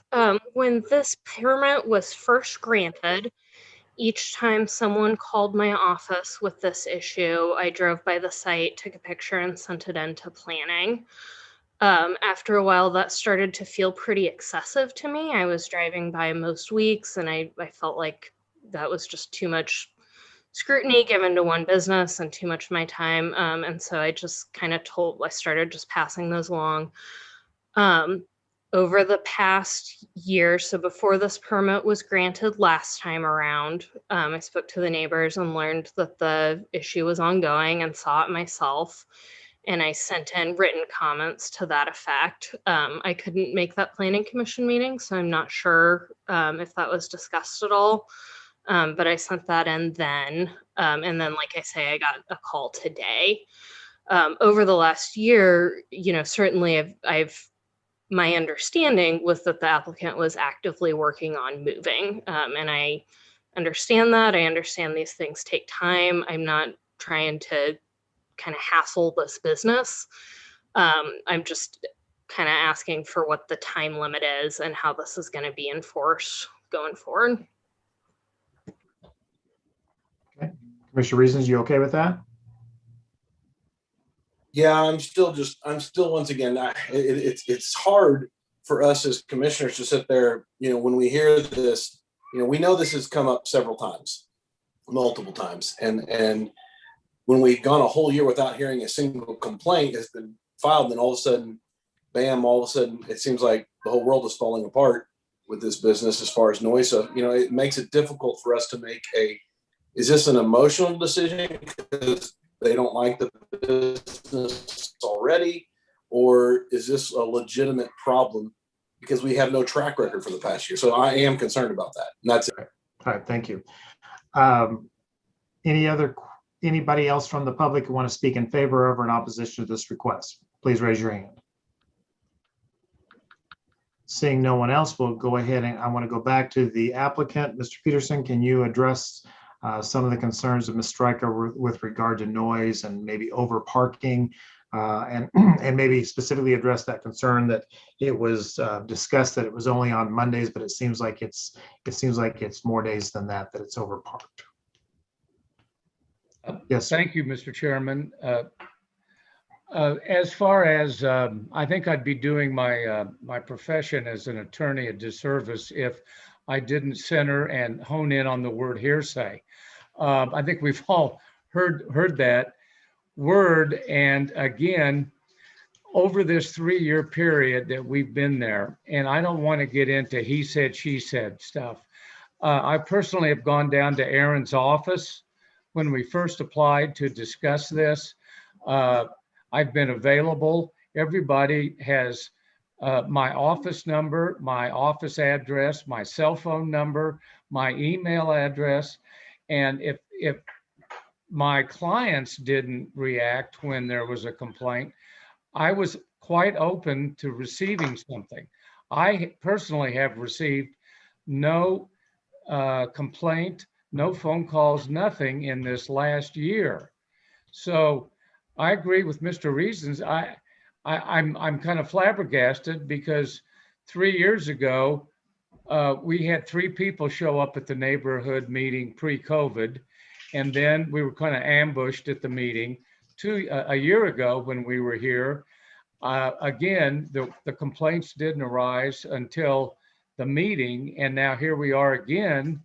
And I'm not pointing fingers. I'm just saying we will do our best to comply with all of the stipulations that staff has laid out, which we've agreed to. And we were tested. The decibel rating was tested. We passed with flying colors. A lot of the neighbors are really enjoying my clients being there. The police department uses their cameras on a routine basis to investigate neighborhood disturbances and crime. I just am at a total loss as how to respond beyond that, other than I think they would just like one more chance to move on. They are almost as anxious to leave the area, except for some good friends they've made, as apparently some people are to have them leave. So I think we've got a solution in hand here with the, hopefully for all of us, the passing of the COVID epidemic. Okay, thank you. We'll close the public portion of the meeting and we'll go to Director Ham for his comments. Thank you, Mr. Chair. This is Gunnar Hand, Director of Planning and Urban Design. Again, this is a SUP renewal to continue the operation of the auto service performance shop. Again, this is in the Rosedale neighborhood, right on Merriam Lane. You can see from this previous photo from dated in 2020 aerial, the issue we were encountering last year mostly was the off-site parking on Stein Avenue, also a property owned by the same property owner who this applicant rents their property from. You can see in some of our pictures, yes, there is some stacking of parking happening within their parking lot. And the buffer, essentially staff has, staff has carried over all the existing conditions of approval from the previous approval. Until tonight, we had also received no letters in support nor opposition. Staff recommends approval for a year. Can you address Aaron Strika's concern about enforcement and what steps will we take to make sure that the applicant is adhering to the stipulations? Since last year, after the last approval, we did open a notice of violation case in regards to cleaning up the property, the offsite parking at the other property. That has been closed and rectified. The appropriate path forward would be to let us know that there's an issue so that we can go out there and check it. The noise ordinance is enforced by the police department, and both of these conditions of approval and the code are basically from the public right of way. It's a 65 decibels. 65 decibels is like the sound of laughter or a flushing toilet. So it's pretty strict.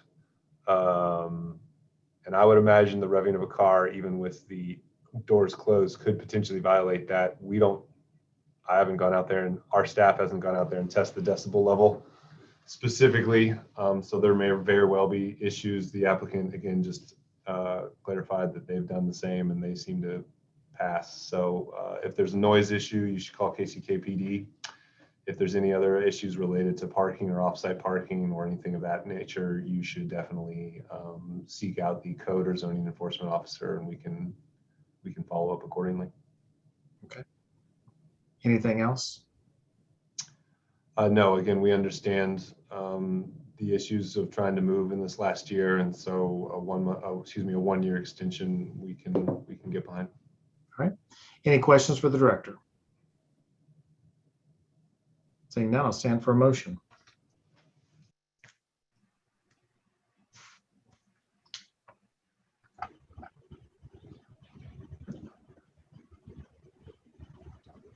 I will stand for a motion.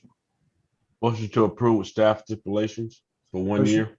Motion to approve for 1 year made by Commissioner Conley, seconded by Commissioner Reasons. That motion was for 1 year. Any discussion on motion for approval? Seeing none, roll call. Armstrong, Aye. Conley, Aye. Ernst, Aye. Jones, Aye. Miller, Aye. Moeller, No. Reasons. Aye. Mr. Chairman, that motion to recommend approval of the special use permit for 1 year, subject to the conditions in the staff report, passes 6 in favor, 1 opposed. Thank you. This will be heard once again on July 1st before the Board of Commissioners at 7 p.m. Thank you all. And Mr. Chairman, that also applies for, I'm sorry, never mind. We have completed the consent agenda now, and we'll move on to the non-consent agenda. We will go ahead and hear the application that we discussed moving to the front of the agenda, which is special use permit application SP 2021-043, Humberto Boulevard, special use permit to keep 5 horses, and the chickens have been removed on residential property less than 1 acre at 3519 North 32nd Terrace.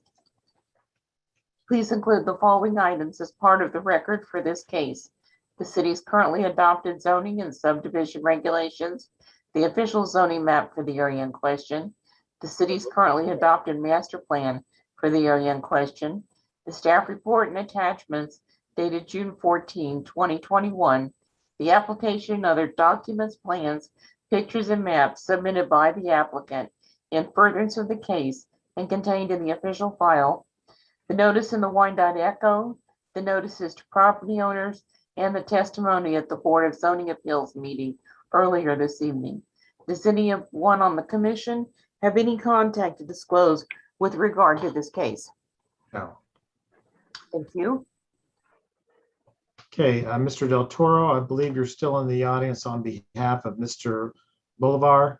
Do you want to go ahead and give us your name and address, please, for the record? And if you would like to go ahead and have any additional testimony you want to provide on this case. Yes, sir. My name is Fred Del Toro.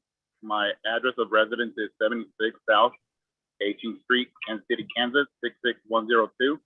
I'm translating on behalf of Mr. Humberto Bolivar, who is next to me.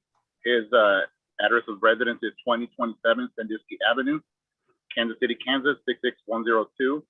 And this is for a special use permit, the petition for the address with the location of 3519 North 32nd Terrace, Kansas City, Kansas, 66104. I appreciate moving this up to the front. We were just concerned. We didn't know if this was going to be heard or not again. But this is for the keeping of the 5 horses. Originally, it was applied to keep 10 chickens. That has been removed. Mr. Humberto has removed the chicken coops already since then. I was talking to him earlier, and we didn't know if it was all denied or if there could be anything that could be worked out with the conservation or something that could still be worked out. His concern is where is he going to keep the animals, or looking for another area to board them or to keep them. And currently there is a barn, as mentioned on the previous meeting when we spoke. It is over the 1,000 square feet. That's all we have. Okay, thank you. Are there any questions for the applicant on this particular case from the members of the commission? Seeing none, is there anyone in the public that came tonight to speak in favor of or in opposition to this request? Please raise your hand. I'm not seeing anyone, so we'll close the public portion of the meeting. We'll go to Director Hand for his comments on this case. Thank you, Mr. Chair. This is Gunnar Hand, Director of Planning and Urban Design. Again, this case was tied to BOZA 2021-013, which was denied earlier tonight. Mr. Del Toro and Mr. Bolivar, as such, that barn needs to be removed as it was not approved. What you have left is a piece of property that you can do with anything as of right on an R1 property, so like 6 chickens. And I think based on the decision of the Board of Zoning Appeals on the BOZA case, staff would recommend denial of this SUP. Questions for the director? Gunnar, if this is approved or denied, will it still go before the Board of Commissioners on the first? I think that because is the BOZA case does not. BOZA case does not. I would have to defer to legal counsel. I may have overcomplicated this case by hearing it tonight, but I believe in the past when we did this a few months ago, we heard the SUP at the Board of Commissioners. Mr. Kuhn? Yeah, I believe that is correct, yes. So it will be heard at the Board of Commissioners? Yes. All right. Sorry we're giving you such a workout tonight. You'll have to let Patrick know that we put you good use. Any additional questions for the director this evening on this case? Seeing none, I will stand for a motion. A motion to deny per staff's recommendations. Second. Motion is for denial made by Commissioner Reason, seconded by Commissioner Armstrong. I've got discussion by Commissioner Ernst. I simply wanted to say that I support Nathan's opinion in regard to the number of horses. I feel bad that we were not able to entertain any sort of compromise whatsoever. And so no horses and no barn. That's it. Thank you. Any further discussion on motion for denial? Seeing none, roll call, please. Armstrong, Aye. Conley, Aye. Ernst, Nay. Jones, Aye. Miller, Aye. Moeller, Aye. Reasons. Aye. Mr. Chairman, that motion to recommend denial of this application passes 6 in favor and 1 opposed. Thank you. This will be heard once again on July 1st at 7 p.m. before the Board of County Commissioners. Our next application is change of zone application COZ 2021-012, Ray L. Sawyer. Change of zone from R1 Single Family District to AG Agriculture District for horses at 3726 North 47th Terrace. Please include the following items as part of the record for this case. The city's currently adopted zoning and subdivision regulations, the official zoning map for the area in question, the city's currently adopted master plan for the area in question, the staff report and attachments dated June 14, 2021, the application and other documents, plans, pictures, and maps submitted by the applicant in furtherance of the case and contained in the official file, the notice in the Wyandotte Echo, and the notices to property owners. At this time, does any member of the commission have any contact to disclose with regard to this application? No. Thank you. All right, thank you. Mr. Sawyer, I've got you queued up, ready to speak. Go ahead and give us your name and address, please, and tell us what you want to do out here. Hi, my name is Ray Sawyer. The property address is 3726 North 40. I'm sorry, it's 3726 North 47th Terrace, KCK 66104. We had been down to to this board once before, and it was approved, but it was approved for only 4 horses. So when I asked about the 4 horses, they stated that, well, that's how many you said you had on your property. So they said in order to change the amount of horses, we had to come back to this meeting. So that's kind of where we are. Okay, and were you at this meeting before? Did you present to us the last time around? I'm sorry. Were you in attendance at the last meeting? Did you present this case to us the last time? Yes, sir. If you recall, I don't know if you were on the meet. I don't know who I was on the meeting, but I was in the hospital and had just come out of surgery. Okay, all right. Thank you. When we had the last meeting. Okay, but then you had questions at the Board of Commissioners and it was referred back to us. Is that correct? Correct. All right. Any questions for the applicant? I'm not seeing any, so we'll go to the public. Anyone in the audience that wants to speak in favor of or opposition to this request, please raise your hand. Okay, we're going to close the public portion of the meeting and we're going to go to Director Hammond. But before we do, I'm sorry, Mr. Shaw, I do have a question. Did you do some grading work out there? It looks like from the photographs. Mr. Sawyer? Yes, I'm you here. You did some grading out there, it looks like, to keep some erosion down to your pond. Correct. We put some rock and brick down. We had big grooves, as I stated in the last meeting. We had big runoffs, and a lot of that was going down to into the pond. And we put like a terrace down to keep it from eroding down into the pond, and we also put brick and rock along the side to keep it from rotting away or running down into the pond. But it's just dirt on the sides, or did you use construction debris? There is dirt and rock on there, dirt, rock, and brick. We had a young man come out here, as I stated in the last meeting, and he was saying that there was, he was trying to find some illegal dumping, and he was writing up, he was writing something up, and I told him, I said, we're not doing any illegal dumping. You're more than welcome to come up here. And I was going to basically walk him around and show him. And he says, no, I've gotten a call that there's somebody back here doing illegal dumping. And I stated that, we're back here on SORTA, and if you turn your head, long enough, there's people that's going to dump back here. Us as the property owner, we're going to have to, we have to clean it up. But as far as, and we've been trying to do a pretty good job on that, but I gotta admit, some of these rascals are slick. Yes, they are. If you're not home, hey, you could show up and on a piece of your property, you may have a load of whatever on there. So, but we've been trying to keep control of that, and monitor it.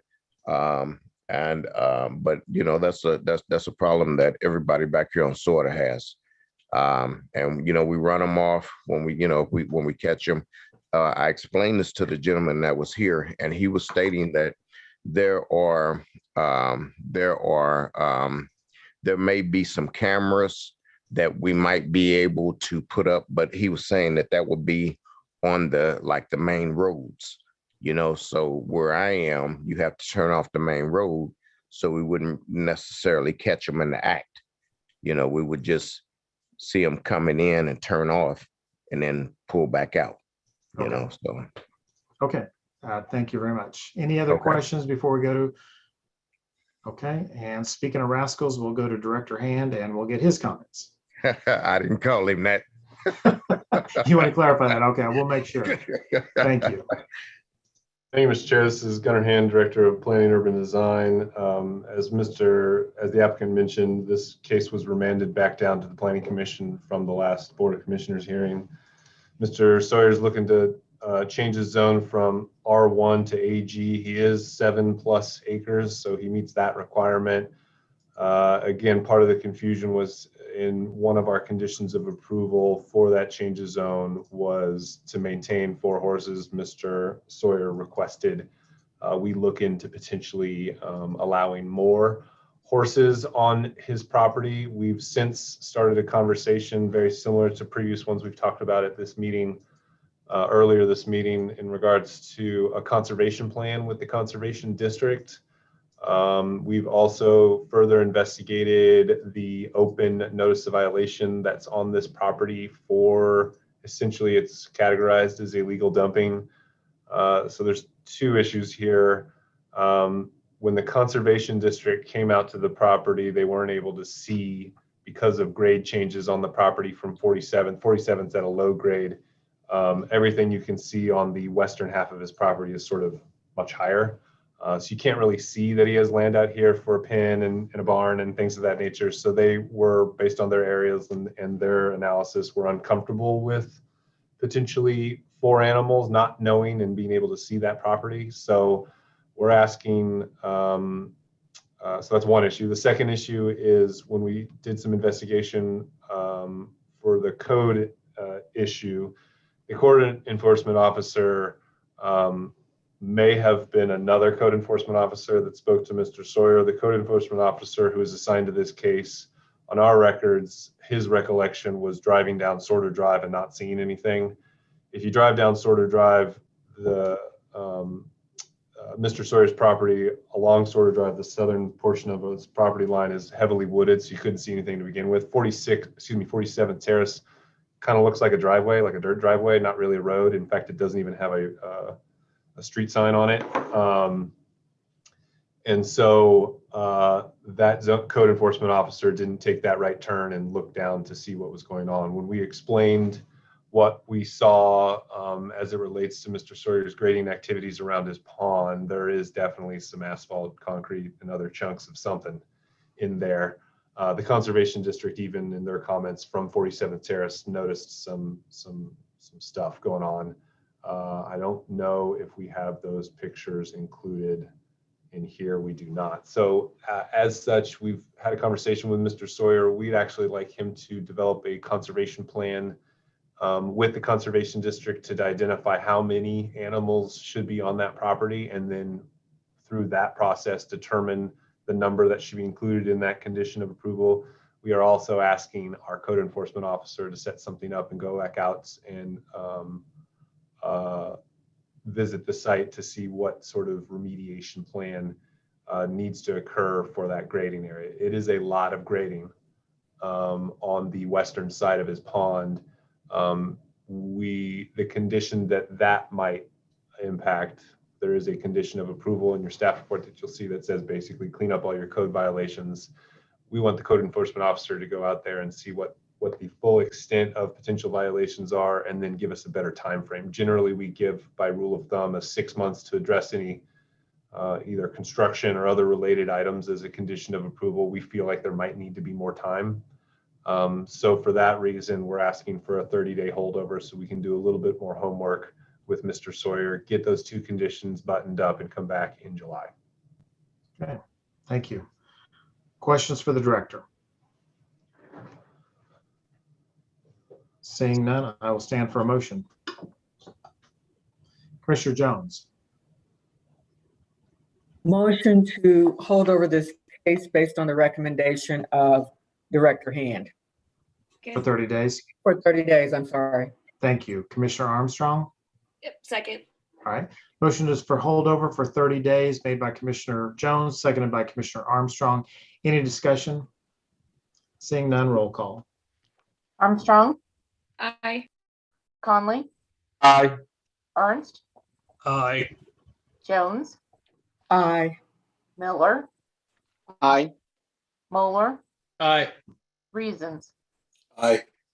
Mr. Chairman, that motion to hold over this application until the July 12th Planning Commission meeting for the applicant to work with the Conservation District to develop a conservation plan and work with the code enforcement officer to formulate a plan to address the code violations. Passes 7 in favor and none opposed. Thank you. Our next application is change of zone application COZ 2021-014 PNP Investment. Change of zone from R1B Single Family District to R2B Two Family District for an existing duplex at 88 South 7th Street. Please include the following items as part of the record for this case: the city's currently adopted zoning and subdivision regulations, the official zoning map for the area in question, the city's currently adopted master plan for the area in question, the staff report and attachments dated June 14, 2021, the application and other documents, plans, pictures, and maps submitted by the applicant in furtherance of the case and contained in the official file, the notice in the Wyandotte Echo, and the notices to property owners. Does any member of the commission have any contact to disclose with regard to this case? No. Thank you. Okay, Ms. Elizondo, I've got you queued up to speak. If you would please start off with your name and address and tell us about your project here.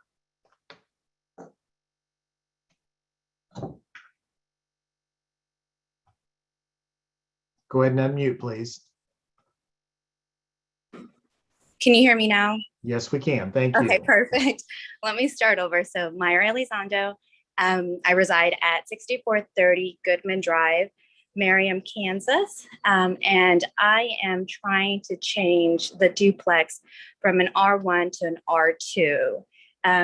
The house or the property has always been used as a duplex. I have proof, or I show photos on there that there's two separate utility hooks for the water, the gas. Also, each apartment has their own electrical box as well. In the back of the house, I have right now it's graveled, but I do plan on getting it paved to show that 2 vehicles are able to park on the property. And the dwelling itself, it's separated from the first unit to the second unit, always has been. I've always used it as a duplex since it first came, until I inherited through my mother. And my mother as well has used the property as a duplex as well. Okay. Anything else? At the moment, I don't have anything to add. I do know that it also is appraised as a duplex as well, and that shows on the Wyandotte County website.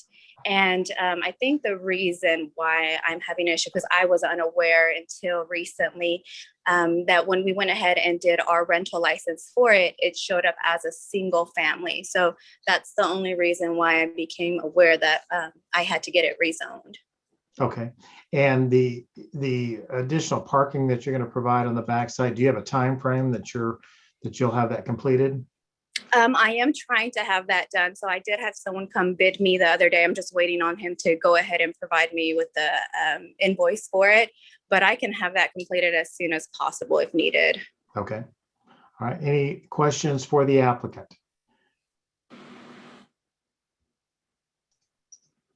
Okay, I'm not seeing anyone, so we will go to the public. Is there anyone in the audience that wants to speak in favor of or in opposition to this request? I've got Florence Winslow. Let's go ahead and move you up. Ms. Winslow, you're ready to speak. Go ahead and give us your name and address, please. Hi, my name is Florence Winslow. I actually also am owner of the property that is mentioned. I just wanted to follow up on the pavement for the back, since we're planning on updating the property. Some of the issues that we've had with code enforcement that I've known in the past, what my mother has had with them, we're planning on taking care of that. So pulling permits, getting the deck done in the front, painting it, changing the curb appeal to it, paving the back. So the parking, we have the plan for next week. We were just holding off until this meeting in case anything else needed to be done. But I just wanted to make you guys aware that we were planning on fixing up the property. Okay, great. So you've got a plan. You've got a plan. We do. All right, thank you. Anyone else want to speak in favor of or in opposition to this request? Please raise your hand. Seeing no one else, we'll close the public portion of the meeting. We'll go to Director Hand for his comment. Thank you, Mr. Chair. This is Gunnar Hand, Director of Planning and Urban Design. Again, this is a change of zone request from an R1B single family district to R2B two family district. This is a legal non-conforming duplex that the applicants seek to make legal. It is in the central area master plan area right there off 7th Street. You can see it's an interesting block. It's right at the corner of a T alleyway. So there's an alleyway both from 7th to what's the name of that street? I can't remember. I apologize. As well as from the mid block to the north. So it's kind of at a corner alley, if you will. There is a significant amount of grade change from the property going from east up as you go west. So the alley is higher than 7th Street. And you can see it here in a couple of pictures. This is the duplex. Again, it's as far as we can tell, there's been no conversions reported. We think it's been a duplex since it was built in the, I believe, 1800s. You can see some of these pictures here, and although not that great from the back end of the rear yard where the parking could go, essentially what you see here is because the alleyway is such a significant grade change from this out part of the alleyway down. This says lot line, but again, this is effectively another alley here. It looks like we're going to move forward with end over end or end to end, excuse me, parking as per code that has for R2B. Again, the B in R2B is 1 parking space off street for each unit. So the requirement is 2 here, and they're showing 2 here. Typically, our rule of thumb is giving them 6 months to make those adjustments. That is not currently a condition of approval. So based on the conversation tonight, staff, with again, no current NOVs, no public opposition, no public support, we would recommend approval of the change of zone with the additional condition that all improvements be made within 6 months of approval. All right, thank you. Any questions for Director Hand? Seeing none, we'll stand for a motion.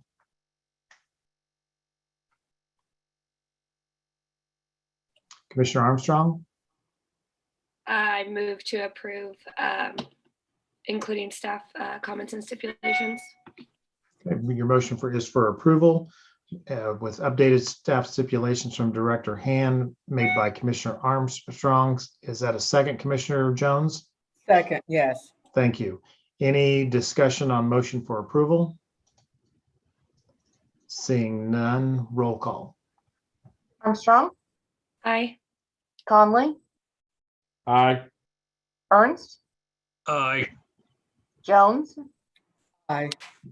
Miller, Aye. Moeller, Aye. Reasons. Aye. Mr. Chairman, that motion to recommend approval of this change of zone application, subject to the updated conditions, passes 7 in favor, none opposed. Thank you. This will be heard once again on July 1st at 7 p.m. before the Board of County Commissioners. Thank you both for being here. Mr. Chairman, we have 3 items that we're going to hear together.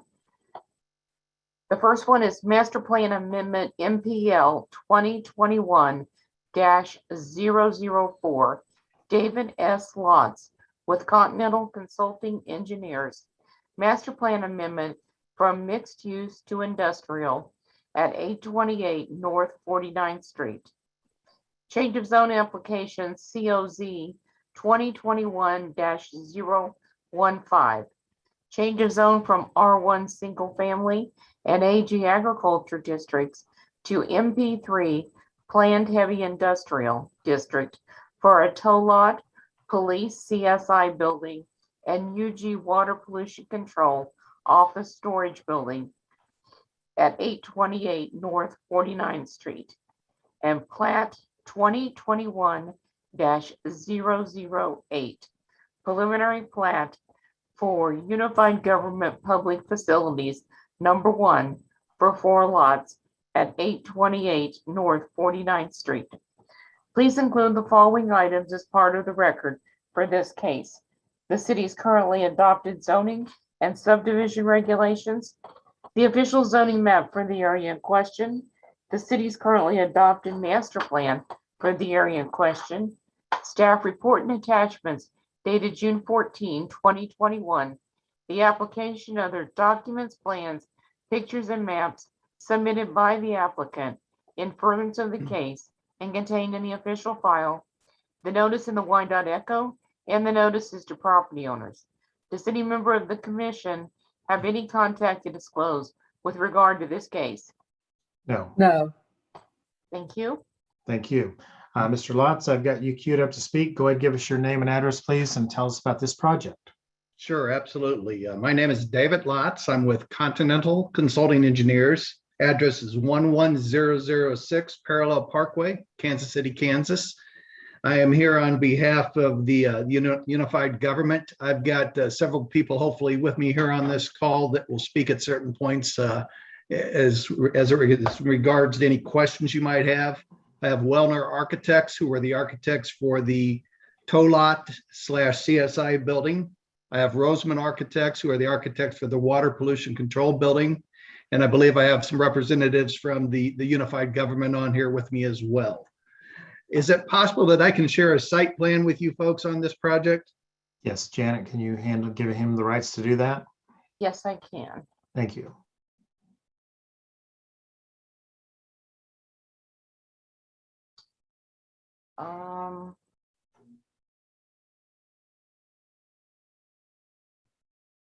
Apparently I can't.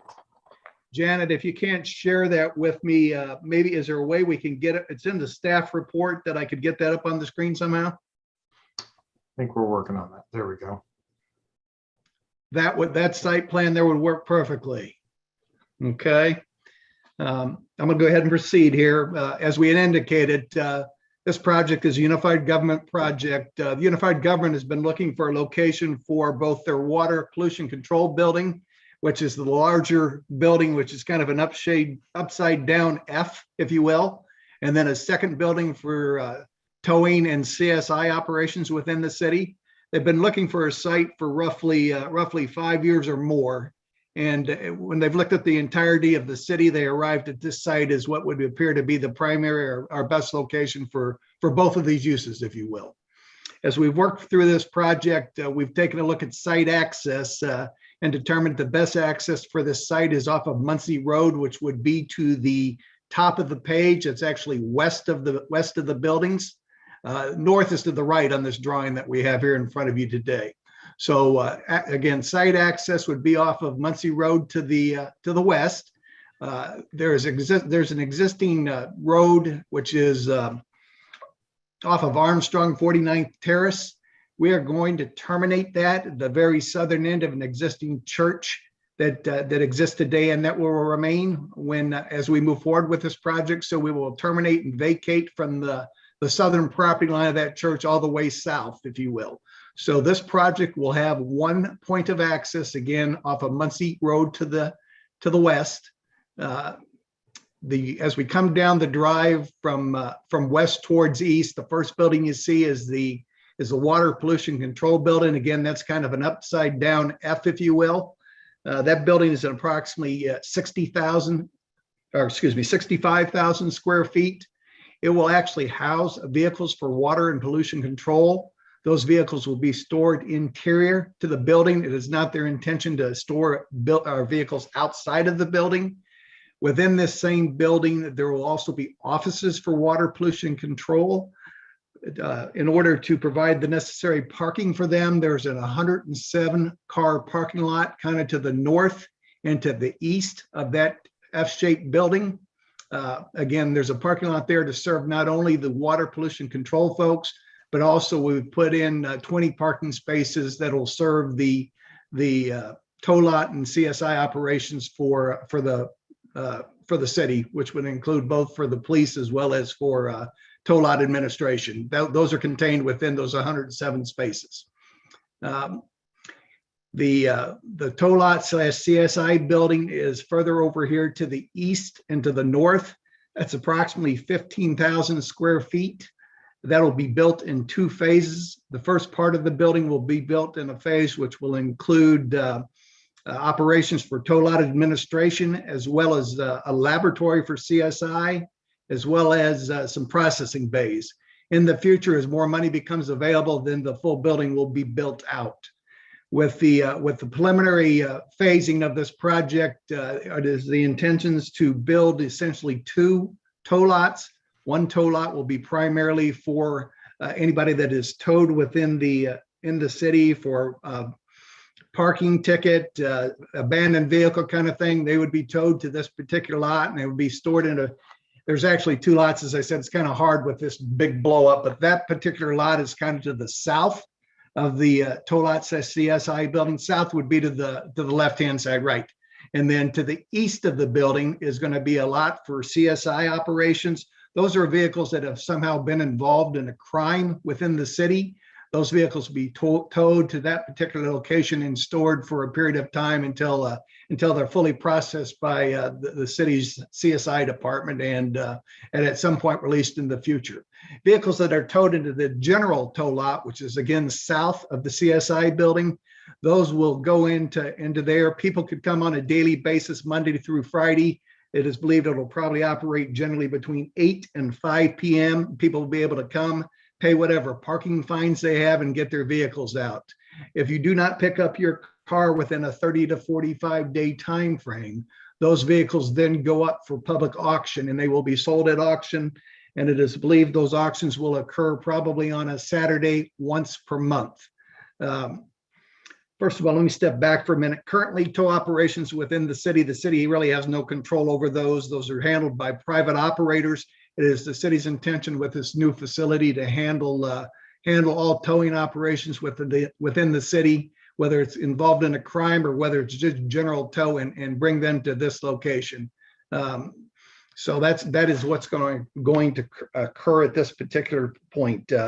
We had a neighborhood meeting. The only person in attendance at that neighborhood meeting was representatives from the church. They seem to be, and we've included those meeting minutes. I believe they're in the staff report. They seem to generally be in favor of this project, but if they're on this call, I'll certainly let them talk to that. With this particular project, we have been asked to and have provided screen fencing all the way around the perimeter of both the water pollution control building as well as the CSI building, so as to shield the buildings and parking, if you will, both tow lot parking and parking within the water pollution control building from the public eye. Those screen fences are generally an 8-foot high fence and opaque. We have not determined at this point whether that'll be some kind of metal fencing or whether it will be wood, but they will be fully opaque where you cannot see through those fences, if you will. As part of the storm drainage on this site, we have located 2 detention basins, one to the south of the water pollution control building right there, and one to the south and to the east of the TOLOT/CSI building. We took a look at the ridge lines on site. We're continuing to let water flow in the general direction it's currently flowing, and we will both take care of detention as well as stormwater treatment with these 2 proposed basins. The city has asked us, and we're doing everything we can to maintain as much existing vegetation on site. We're supplementing that with an extensive landscaping plan, and I think generally that's what I want to present to you at this point. All right, thank you very much. Any questions for the applicant? Okay, seeing none, we'll go to the audience. Is there anyone in the audience tonight that came to speak in favor of or in opposition to this request? Please raise your hand. Seeing none, we'll close the public portion of the meeting. We'll go to Director Hand for his comment. Thank you, Mr. Chair. This is Gunnar Hand, Director of Planning and Urban Design. Again, we have 3 different entitlements in front of you, all tied to the same relatively large project. It's a master plan amendment from mixed use to industrial, a change of zone from both R1 and AG to MP3. Again, that P plan district gives us plan review of anything else that were to happen on this project, on this property in the future. The applicant mentioned that there would be some future expansions as budget constraints allow, as well as the plat. It's a bunch of different, well, it's not a bunch. It's 2 parcels that they're going to combine and kind of rehash all together, and that is the plat. This is in the Midtown neighborhood. You can see from this picture, it is essentially this big parcel here and this big parcel here together.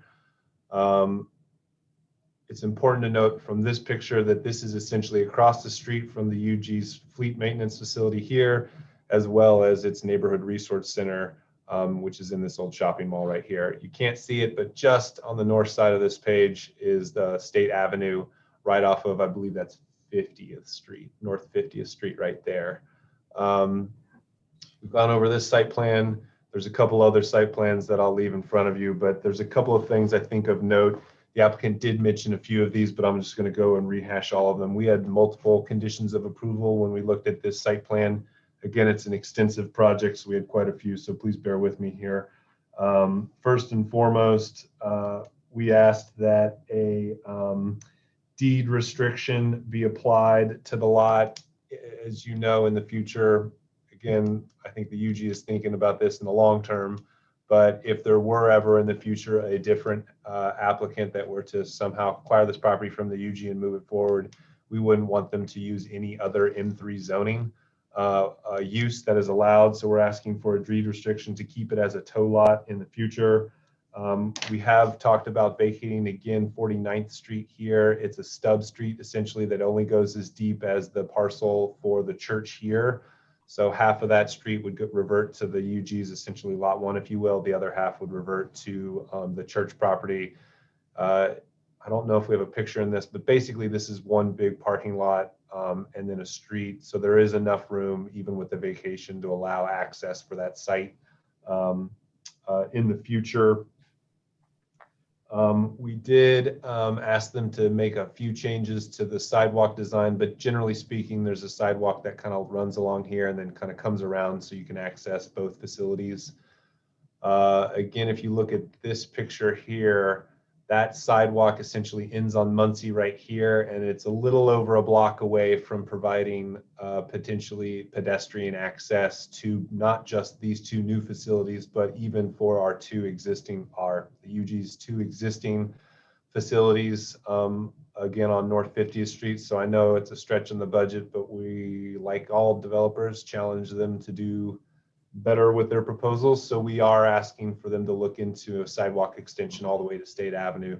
Again, State Avenue being our largest transit corridor, our busiest transit corridor. You can even in this site, even though you'd have to kind of go around to it, that is our busiest transit center at the old Indian Springs Mall site right there. Again, the note here being the change of the land use changes from mixed use to industrial. So the vision for this site is to be a walkable mixed use. And again, granted, it's the UG's facilities location, but we believe we can still provide pedestrian accommodations accordingly for both our customers as well as our staff. Another thing that we asked was that all of the barbed wire on these fences be internalized. It's very similar to the design, if you all recall, of the Copart properties. Those weren't on the outside, those were on the inside. So you're not seeing barbed wire from it. There are single family homes that abut this property, mostly on the east side, but there's a couple squeezed in there between this property and the old landfill as well. Just a couple of more. Again, we mentioned some screening of the entire property. We did ask as a condition of approval that an architectural screen fence be included for the portion that faces essentially the public right of way. So generally speaking, it's like, you can see the line right here, this blue and red line essentially is the fence. So generally speaking, kind of like from here and down and over and along Armstrong, we'd ask that that would be an architectural screen fence. Again, the differentiation being masonry post every so often to provide a little more better screening for adjacent uses. They had mentioned that they're looking to do the best they can to preserve ridge lines and existing tree stands. The vast majority of this site was essentially an old fill site, so it's been graded pretty heavily, but on the water pollution control, that's near native land, if you will. There is an existing, I believe, home right there and an accessory structure, but you know, this little bulb out of the parcel right here is essentially a hill that has been undisturbed. And in fact, one of our conditions of approval, because based on our assessment, it doesn't look like this will ever be a developed parcel based on that grade. We ask that this be set aside as open space in perpetuity. This kind of, if you were to cut it off and create a square, perfect square, this would never be developed on. The other thing we asked is very often when we see these grades, these grading plans for these detention ponds, essentially it's just grass down into it. And namely because on the east side as it abuts again single family homes, but also just in general, we had asked that this be fully extensively re-landscaped again to build up those tree stands that we're going to grade out to do our stormwater management system here. With that, there's some construction best practices conditions that we've added, very similar to some of the ones that we added for the Woodlands. There have been no NOVs on this property. We received no letters in opposition or support. Staff recommends approval of all three. The order of motions needs to be master plan, change of zone, then plat. Thank you. With that, staff, take any questions. All right. Questions for staff? Commissioner Miller, you had your hand up. Did you still have a question or was that answered? I was just going to do the order of motions, but okay, we've got that. All right. Any questions for the director? Okay, we're going to proceed to those motions. The first one I will need will be a master plan amendment. Move to approve master plan amendment 2021-004, subject to staff stipulations and suggestions. Okay, is there a second? Second. Motion to approve the master plan amendment made by Commissioner Miller, seconded by Commissioner Ernst. Any discussion on motion for approval? Seeing none, roll call. Armstrong, Aye. Conley, Aye. Ernst, Aye. Jones, Aye. Miller, Aye. Moeller, Aye. Reasons. Aye. Chairman, that motion to recommend approval of master plan amendment passes 7 in favor and none opposed. Thank you. I'll now entertain a motion on the change of zone request. Move to approve change of zone 2021-015, subject to staff stipulations and comments. Is there okay, motion to approve master plan, change of zone made by Commissioner Miller, seconded by Commissioner Armstrong. Any discussion on motion for approval on change of zone? Seeing none, roll call. Armstrong, Aye. Conley, Aye. Ernst, Aye. Jones, Aye. Miller, Aye. Moeller, Aye. Reasons. Aye. Mr. Chairman, that motion to recommend approval of the change of zone subject to the conditions of the staff passes 7 in favor and none opposed. Thank you. And finally, a motion to approve the plat. Move to approve the plat 2021-008, subject to staff stipulations and comments. Second. Motion to approve the plat made by Commissioner Miller, seconded by Commissioner Armstrong. Any discussion? Seeing none, roll call. Armstrong, Aye. Conley, Aye. Ernst, Aye. Jones, Aye. Miller,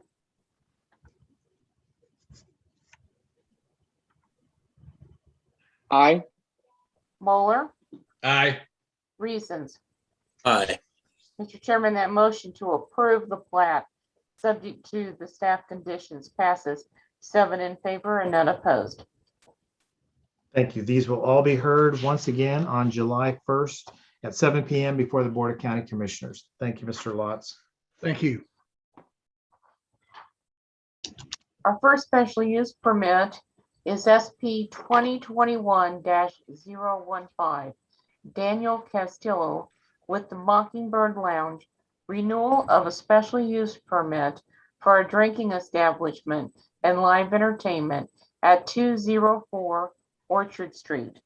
Please include the following items as part of the record for this case: the city's currently adopted zoning and subdivision regulations, the official zoning map for the area in question, the city's currently adopted master plan for the area in question, the staff report and attachments dated June 14, 2021, the application and other documents, plans, pictures, and maps submitted by the applicant in furtherance of the case contained in the official file, the notice in the Wyandotte Echo, and the notices to property owners. Does any member of the commission have any contact to disclose with regard to this case? No. Thank you. Mr. Castillo, I've got you queued up to speak. Go ahead and give us your name and address, please, and tell us about your project. Hi, can you hear me? Yes. All right. My name's Daniel Castillo. I reside at 204 Orchard Street, Kansas City, Kansas, 66101. So yeah, this is just a renewal for special use permit of a drinking establishment and entertainment license. I think we held this over from last month to kind of go over some of the conditions of the 5-year renewal. Yeah, I don't know what else to say. Okay, can you comment on what you're wanting to do with the outside entertainment?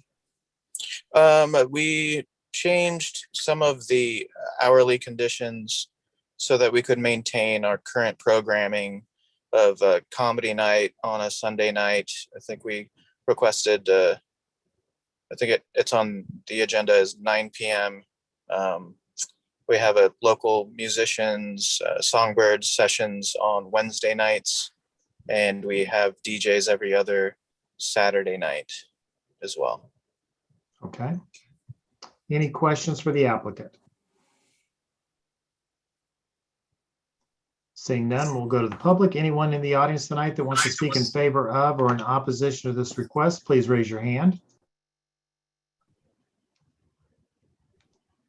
Seeing none, we'll close the public portion of the meeting. We'll go to Director Hand for his comment. Thank you, Mr. Chair. This is Connor Hand, Director of Planning and Urban Design. Again, this case was also remanded back down from the Board of Commissioners as the applicant had some questions about the conditions of approval. Since that time, staff has met with Mr. Castillo and worked through the conditions you see in front of you. Essentially, it is amended the previous approval to say that, and you can see the minutes from your previous approval as well as the new updated staff recommendation if you want to make a comparison here. But so essentially, indoor live entertainment has to stop at 11 p.m. There were no restrictions on days. Outdoor live entertainment, the Mockingbird Lounge has a little outdoor patio, is limited both in days and times. And then a third condition of approval is that when there's no live entertainment event outside, there is no sound happening outside. So no amplified sound at all. outside again of those live entertainment events. It goes to 11 on Saturdays and essentially 9 on Wednesdays, Fridays, and Sundays.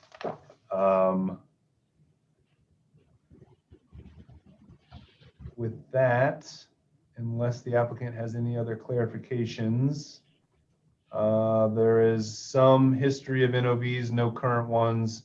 We received no letters of support. We have, since it being remanded, received 2 letters in opposition. Staff recommends approval for 5 years. Okay.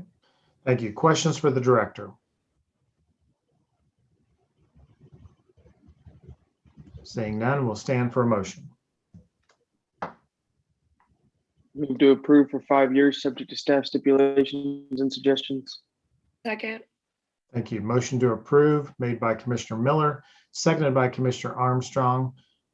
Any discussion on motion for approval? Seeing none, roll call, please. Armstrong, Aye. Conley, Aye. Ernst, Aye. Jones, Aye. Miller, Aye. Moeller, Aye. Reasons. Aye. Mr. Chairman, that motion to recommend approval of the special use permit for 5 years, subject to the conditions in the staff report, passes 7 in favor and none opposed. Thank you. This will be heard once again on July 1st, 7 p.m. before the Board of County Commissioners. Our next special use permit is SP 2021-039, Darik Stowell. Special use permit for short-term rental Airbnb at 4449 Rainbow Boulevard. Please include the following items as part of the record for this case: the city's currently adopted zoning and subdivision regulations, the official zoning map for the area in question, the city's currently adopted master plan for the area in question, the staff report and attachments dated June 14, 2021, the application and other documents, plans, pictures, and maps submitted by the applicant in furtherance of the case and contained in the official file, the notice in the Wyandotte Echo, and the notices to property owners. Does any member of the commission have any contact to disclose with regard to this case? No. Thank you, Mr. Stoll. I've got you queued up to speak. Go ahead and give us your name and address, please, for the record, and tell us what you'd like to do.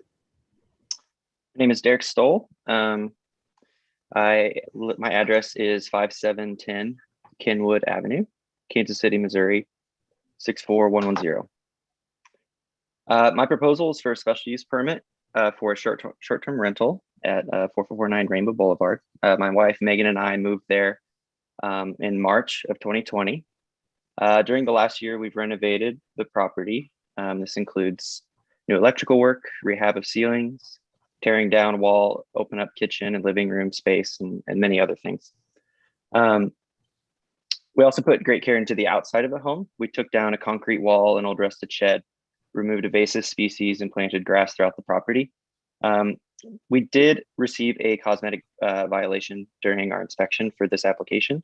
There were some holes in the stairs, just some cosmetic issues. Those have been patched as of today.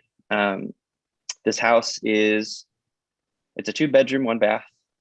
We're only going to allow 4 guests at a time in the home. That also means that the driveway for the property can only fit up to 5 cars max, as detailed in the plan. It should not bring any excess traffic to the area. The driveway is suited for that size. There will be no parties allowed, and this will be exclusively rented through Airbnb. We will not be living at the property. We just moved last month, 8 minutes away. We're living in Brookside, and we're going to be available to handle any issues that might arise. We have 2 years of Airbnb experience with a property on the Missouri side. We're a super host within the app, and our Airbnb has received a lot of praise from numerous travel magazines, as well as most of the guests who stayed there.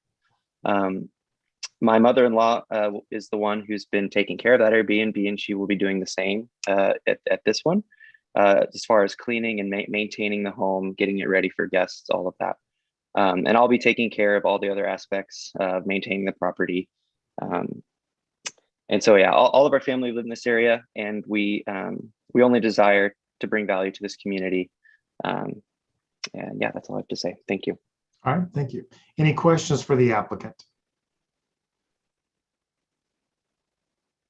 Seeing none, we'll go to the audience. Is anyone in the audience that wants to speak in favor of or in opposition to this request? Please raise your hand. Okay, I've got a Mr. Hudson.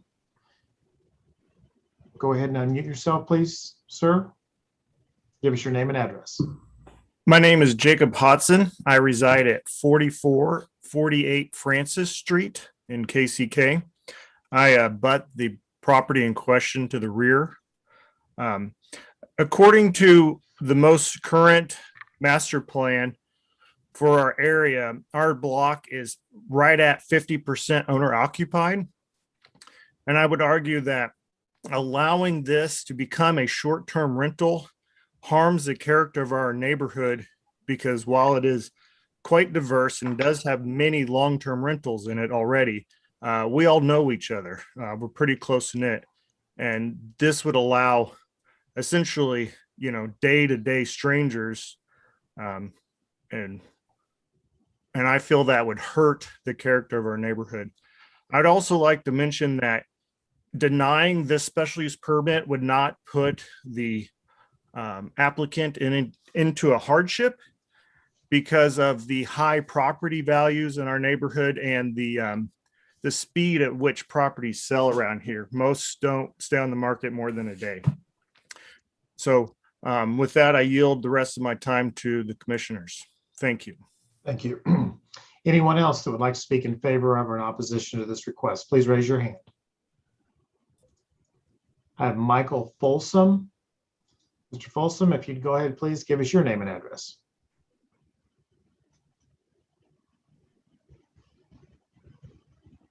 Go ahead, sir. You should be ready to go.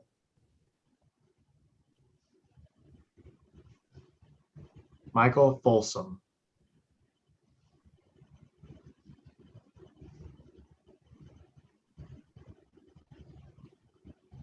It looks like we might have some technical difficulty. I'm going to go back to him, but I'm going to call on Becky Paulson.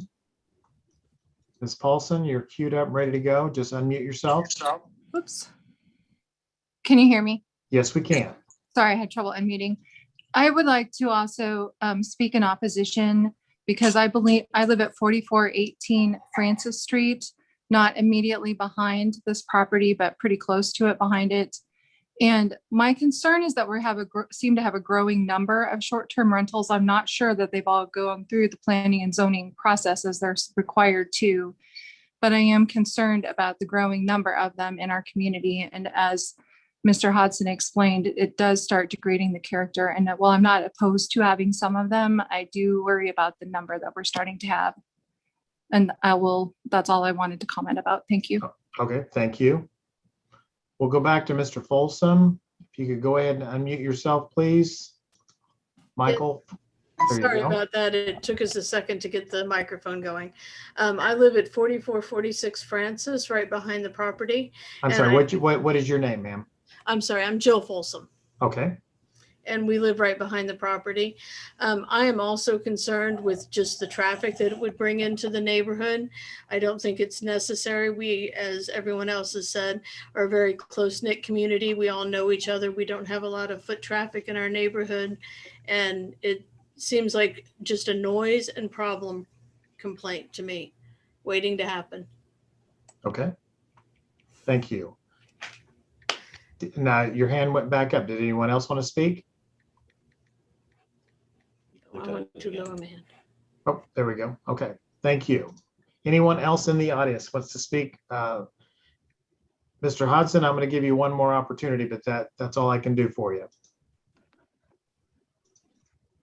I just wanted to note that on June 9th, I submitted a letter in opposition to the planning department to Mr. Farley.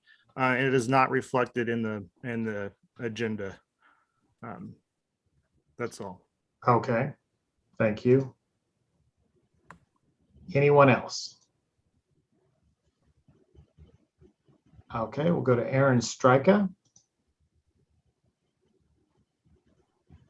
It's Aaron Strika, 1403 Southwest Boulevard. I think the residents from Spring Valley have covered anything I want to say, except to just add that the Spring Valley neighborhood in particular has had way more than its fair share of short-term rentals. And so the folks you're hearing from tonight have already experienced the effects of lots and lots of short-term rentals in a small area. I'm not hearing anybody say there's an issue with this particular rental. It's just that at the concentration they're at in Spring Valley and a couple of the nearby neighborhoods, they're starting to have a cumulative effect of kind of disrupting the neighborhood fabric. And I think that's really significant and important. Thank you. Thank you. Anyone else? Okay, seeing none, we'll close the public portion of the meeting. We will go to Director Hand for his comments. Hey, Mr. Chair, this is Gunnar Hand, Director of Planning and Urban Design. Again, this is a new SUP for a short-term rental in the Rosedale neighborhood right on Rainbow Boulevard. A couple of pictures of the project that were included in the staff report, as well as floor plan. So staff has added conditions of approval relating to 4 people maximum. We also have a condition of approval that it's 2 cars maximum. You heard the applicant say the driveway, and you can see it from those photos, can carry more cars, but we thought 2 is appropriate to mitigate traffic on the property. We also have a condition of approval that the notice of violation that the applicant also mentioned be rectified as a condition of approval for their SUP. Condition number 4 notes that all landscaping must be in place, but nowhere in the staff report do we enumerate what specific landscaping we are requesting. I believe staff has had a conversation with the applicant about that landscaping, and we are asking that a row of evergreens be planted on the north and south side of the property lines. Those are the longer sides of the property lines that abut the neighbors both to the north and to the south. You can see, let me get back to this picture. No, you can't see. Well, you can kind of see. This is the neighbor to the rear right there.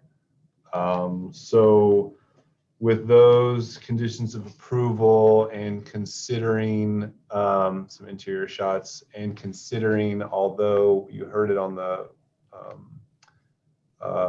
earlier in the public testimony, we did receive 1 letter prior to draft staff reports being released. We received that second letter before we could get those out and included into this staff report. So I apologize, it's not included. We did make the note accordingly in our slides for tonight. We also keep those comments that come in included in our records here at the department. So there is some neighborhood opposition. We've added some conditions of approval we feel that mitigate some of those concerns. Staff recommends approval again in accordance with our policy for new SUPs where there is no on-site manager of 1 year to see how it goes. Thank you. Questions, Commissioner Reasons? Yes, Gunnar, the question I have is it normally our policy to dictate this type of landscaping that goes on a residential house for an Airbnb? Because it seems like this is the first time we've done this. No, the opposition that we received was related to the cars in the driveway and to the neighboring parcels. So we tried to do our best to address that with some additional screening. Okay.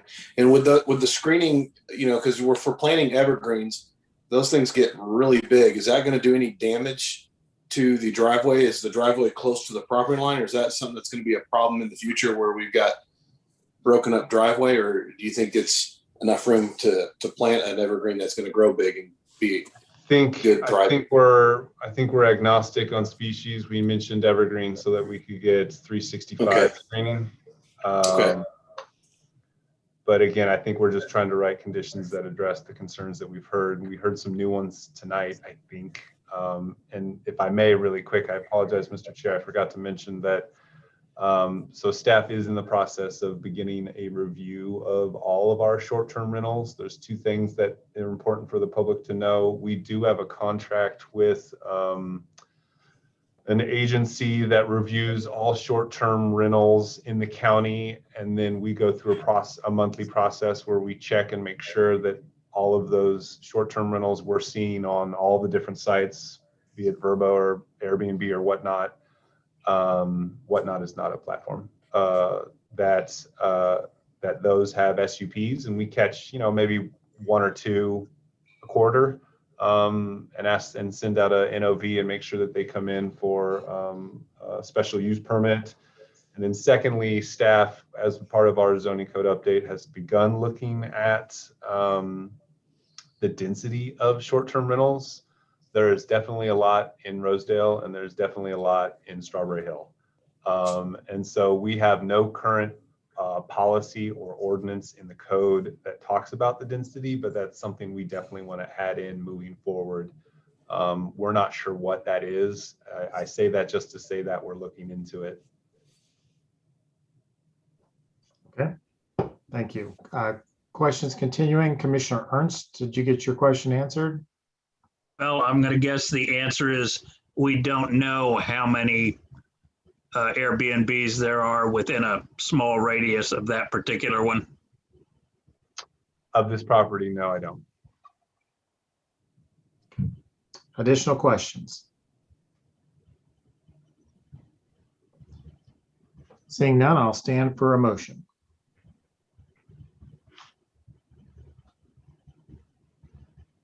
Motion to approve per staff stipulation for the 1 year. Okay, motion is made for approval for a period of 1 year. Second. It is seconded by Commissioner Connolly. I'm sorry, the motion was made by Commissioner Reason, seconded by Commissioner Connolly. Any discussion on the 1 year motion for approval? Seeing none, roll call. Armstrong, No. Conley, Aye. Ernst, Aye. Jones, Aye. Miller, Aye. Moeller, Aye. Reasons. Aye. Mr. Chairman, that motion to recommend approval of this special use permit for 1 year, subject to the conditions in the staff report, passes 6 in favor and 1 opposed. Thank you to everyone. This will be heard once again on July 1st at 7 p.m. before the Board of County Commissioners. Thank you all for your comments tonight. Our next special use permit is SP 2021-041, James Sullivan. Special use permit for an auto storage and maintenance building at 1032 South 25th Street. Please include the following items as part of the record for this case.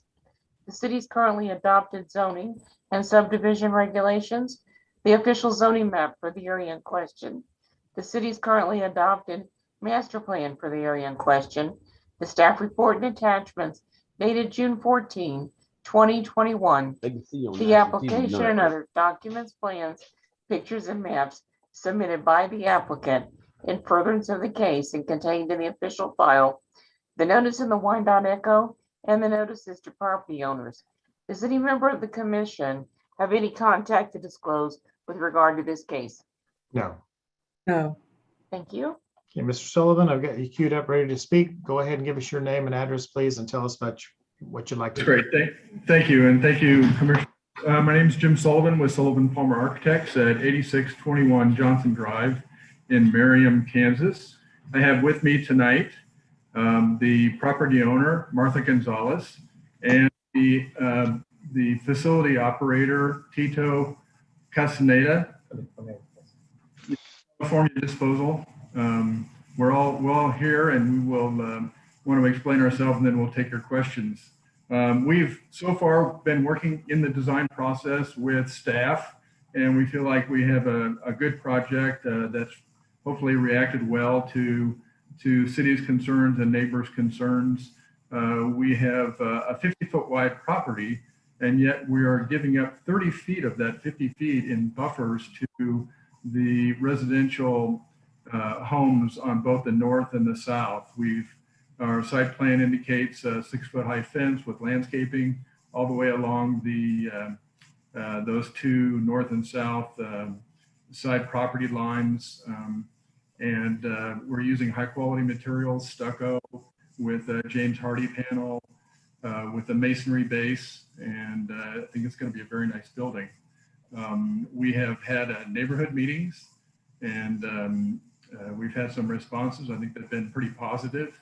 I'll let the property owner and Tito speak about that, but just wanted to mention that we have had a lot of feedback, and appreciate your additional feedback. Okay, thank you. Did you have someone else that you said wanted to speak that I need to call on or give them speaking rights?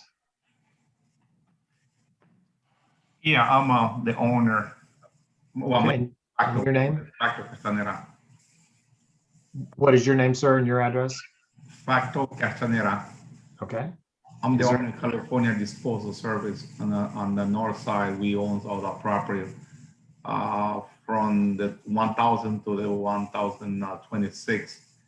And this property, city is giving us this property so we can build something there. We have a meeting with the neighbors. I get along with the neighbors pretty good, and no complaints. Nobody complains about.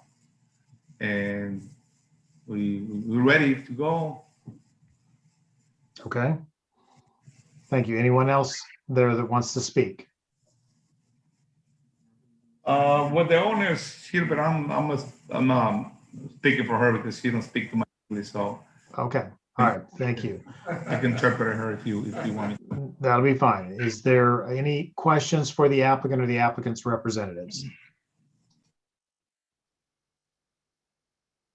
Okay, seeing none. Is there anyone in the audience that wants to speak in favor of or in opposition to this request? Please raise your hand. Seeing none, we'll close the public portion of the meeting. We'll go to the staff, Director Hand, for his comment. Thank you, Mr. Chair. This is Gunnar Hand, Director of Planning and Urban Design. Again, this is an SUP for an auto repair shop in a current M3 district. This is in the Argentine neighborhood. As you can see in this aerial, what you have is what is currently a land bank parcel that the owner has an option agreement on. That option agreement is contingent on this SUP approval and the property's eventual development. But essentially, it's sandwiched in between two legal non-conforming single-family homes. If you were to zoom out a little bit, at one point, Argentine Boulevard used to cross the river right here into Armourdale, and this was a residential neighborhood. That's a long, long time ago. It's been an industrial area for quite some time. But again, these are, I think, the last two houses in this entire neighborhood. So staff put quite a bit of emphasis on the buffering, as the owner's representative had mentioned in their comments. There are a couple of conditions of approval, and you can see it here between the two houses. It would essentially sit right where that truck's sitting on the parcel, and a couple of designs here. I'm going to pause on this picture just to give an update on some of our conditions of approval. There is NOLO space provided on site for parking, so they are requesting parking on the property to the north. It's within 100 feet, so it doesn't need a variance, but it does need to be registered with the Register of Deeds that they do have off-site parking. One of our conditions of approval is to repair the sidewalk to the north and to the south of the property. There's an existing sidewalk. It does deteriorate. You could see it in one of the pictures. It's an old brick sidewalk as it crosses the property. Because they are doing off-site street parking, we've asked that that sidewalk be repaired or replaced all the way from the southern property line to their off-street parking. So it essentially rebuild the sidewalk for this existing illegal non-conforming home. We also asked, because they're going to use the alleyway as a part of the business, you can kind of see it through here. It's basically one big bay, right? So you can drive in and then drive out, or vice versa, drive in and drive out. We asked that the entire alleyway from the northern end of their property line down to Argentine Boulevard be resurfaced accordingly. There is, again, not a lot of room here. We adjusted some of the doors and where the trash enclosures are, so there weren't any overlapping of the doorways, and to maintain a clear pathway of ingress and egress. Similarly, we asked as a condition of approval if there's any gates applied to the property that they swing not into the public right of way, but into their private property, so that there's no chance of potential blocking of the public right of way.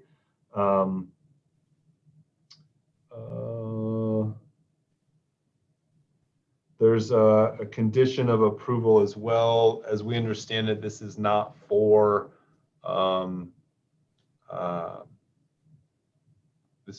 public customers. This facility is specifically designed for a private business and their vehicles, so it isn't going to have a lot of sort of public traffic to it.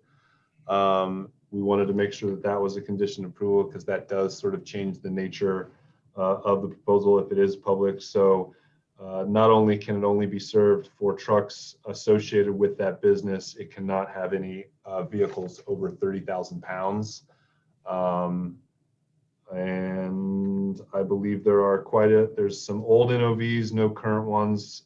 We've received no letters of support nor opposition. Staff does recommend approval for 2 years with all of those conditions. We would also ask, you can see it here, for instance, this driveway has an apron. This driveway, it looks as if they are going to essentially create an apron the width of their property on 25th Street. That is not to code as for Public Works. So we would ask that staff would ask that the commission, if they move forward with the motion to approve, include an additional condition of approval that their driveways and access to both 25th Street and the alleyway meet current code. So this can get redesigned in the building permit stage accordingly. Happy to take any questions. Questions for the director? Seeing none, I'll stand for a motion.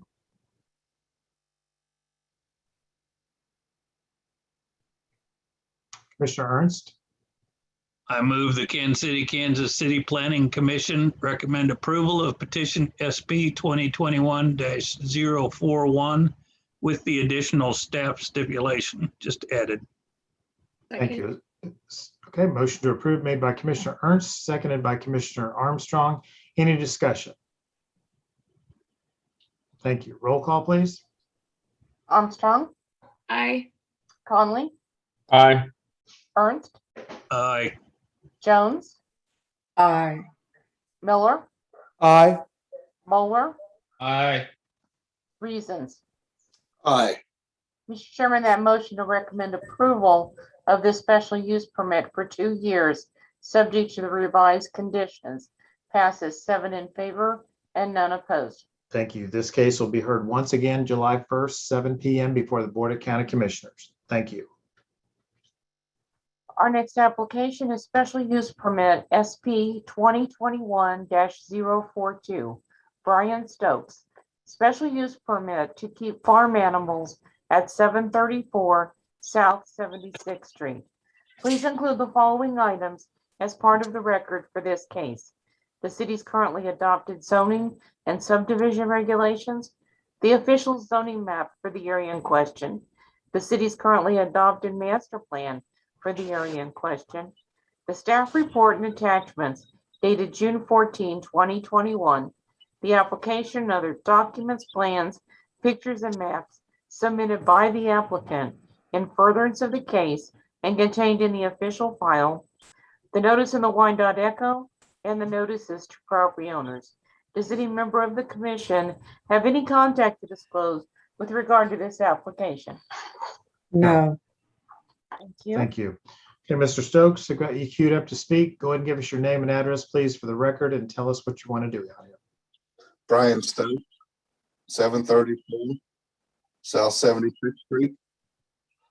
And I want to put livestock.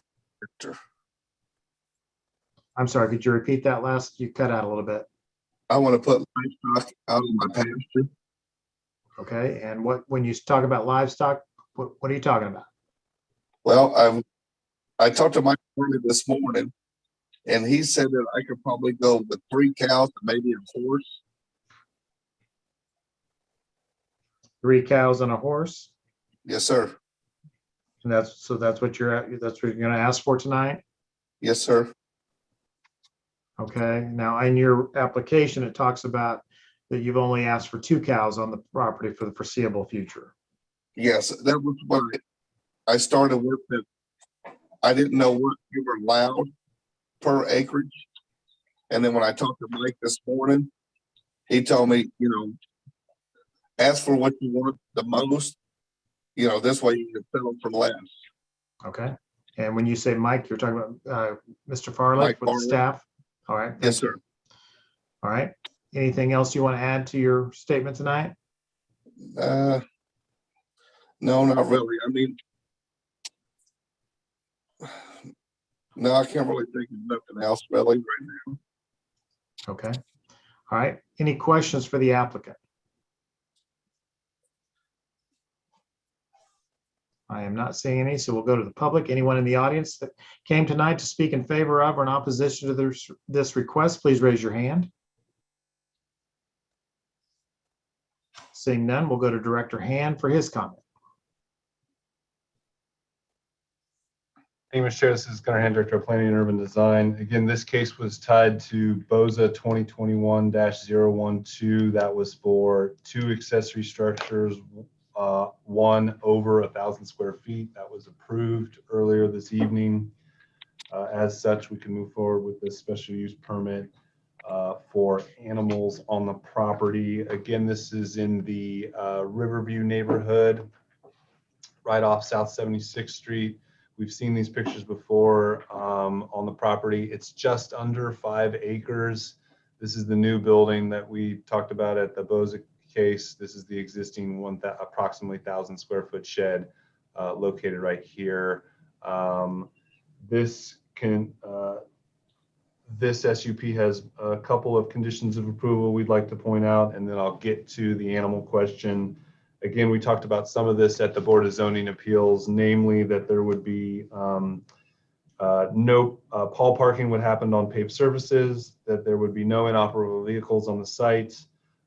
We also, as this appears to be a hobby livestock SUP, we specifically enumerate that no sales on or off the property are allowed. That basically turns this in from a hobby farm into a commercial farm, and that requires its own SUP. So if you do start selling any goods from your livestock, if approved tonight, then you got to come back for a different SUP or an additional SUP.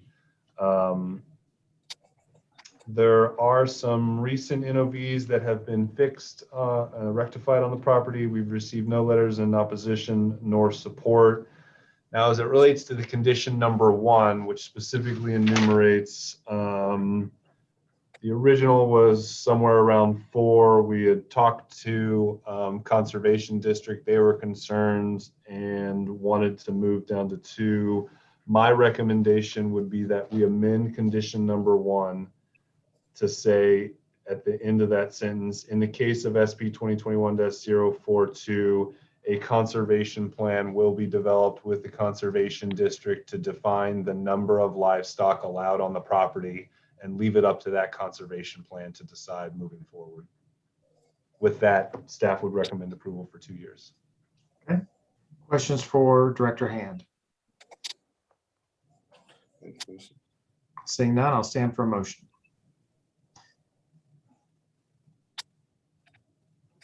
Commissioner Ernst? I move the Kansas City Planning Commission recommend approval of petition SP 2021-042, subject to staff stipulations, including Gunner's last. Governor's last statement. Yes. All right, thank you. Commissioner Connolly. Second. All right, motion to approve made by Commissioner Ernst, seconded by Commissioner Connolly. Discussion on the motion for approval. Hearing none, roll call. Armstrong, Aye. Conley, Aye. Ernst, Aye. Jones, Aye. Miller, Aye. Moeller, Aye. Reasons. Aye. Mr. Chairman, that motion to recommend approval of this special use permit for 2 years, subject to the revised conditions of staff, passes 7 in favor and none opposed. Okay, thank you, Mr. Stokes. This will be heard once again, July 1st, 7 p.m. before the Board of County Commissioners. I see your hand up. Did you have a quick question?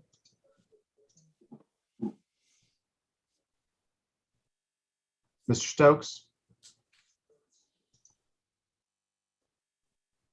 Are you there? Yes. Yes, I just wanted to say, to add that I wasn't going to take on no more animals that I can't take care of. Okay. All right. I mean, my pasture grows back there. It needs to be mowed probably every 4 days. Okay. Well, please get that worked out with the conservation folks, and we wish you good luck. And again, this will be heard once again, 7 p.m. on July 1st before the Board of County Commissioners. All righty, thank you. Thank you. Mr. Chairman, our next application is special use permit SP 2021-045, James Sullivan. Special use permit for auto storage and maintenance building at 1037 South 26th Street. Please include the following items as part of the record for this case.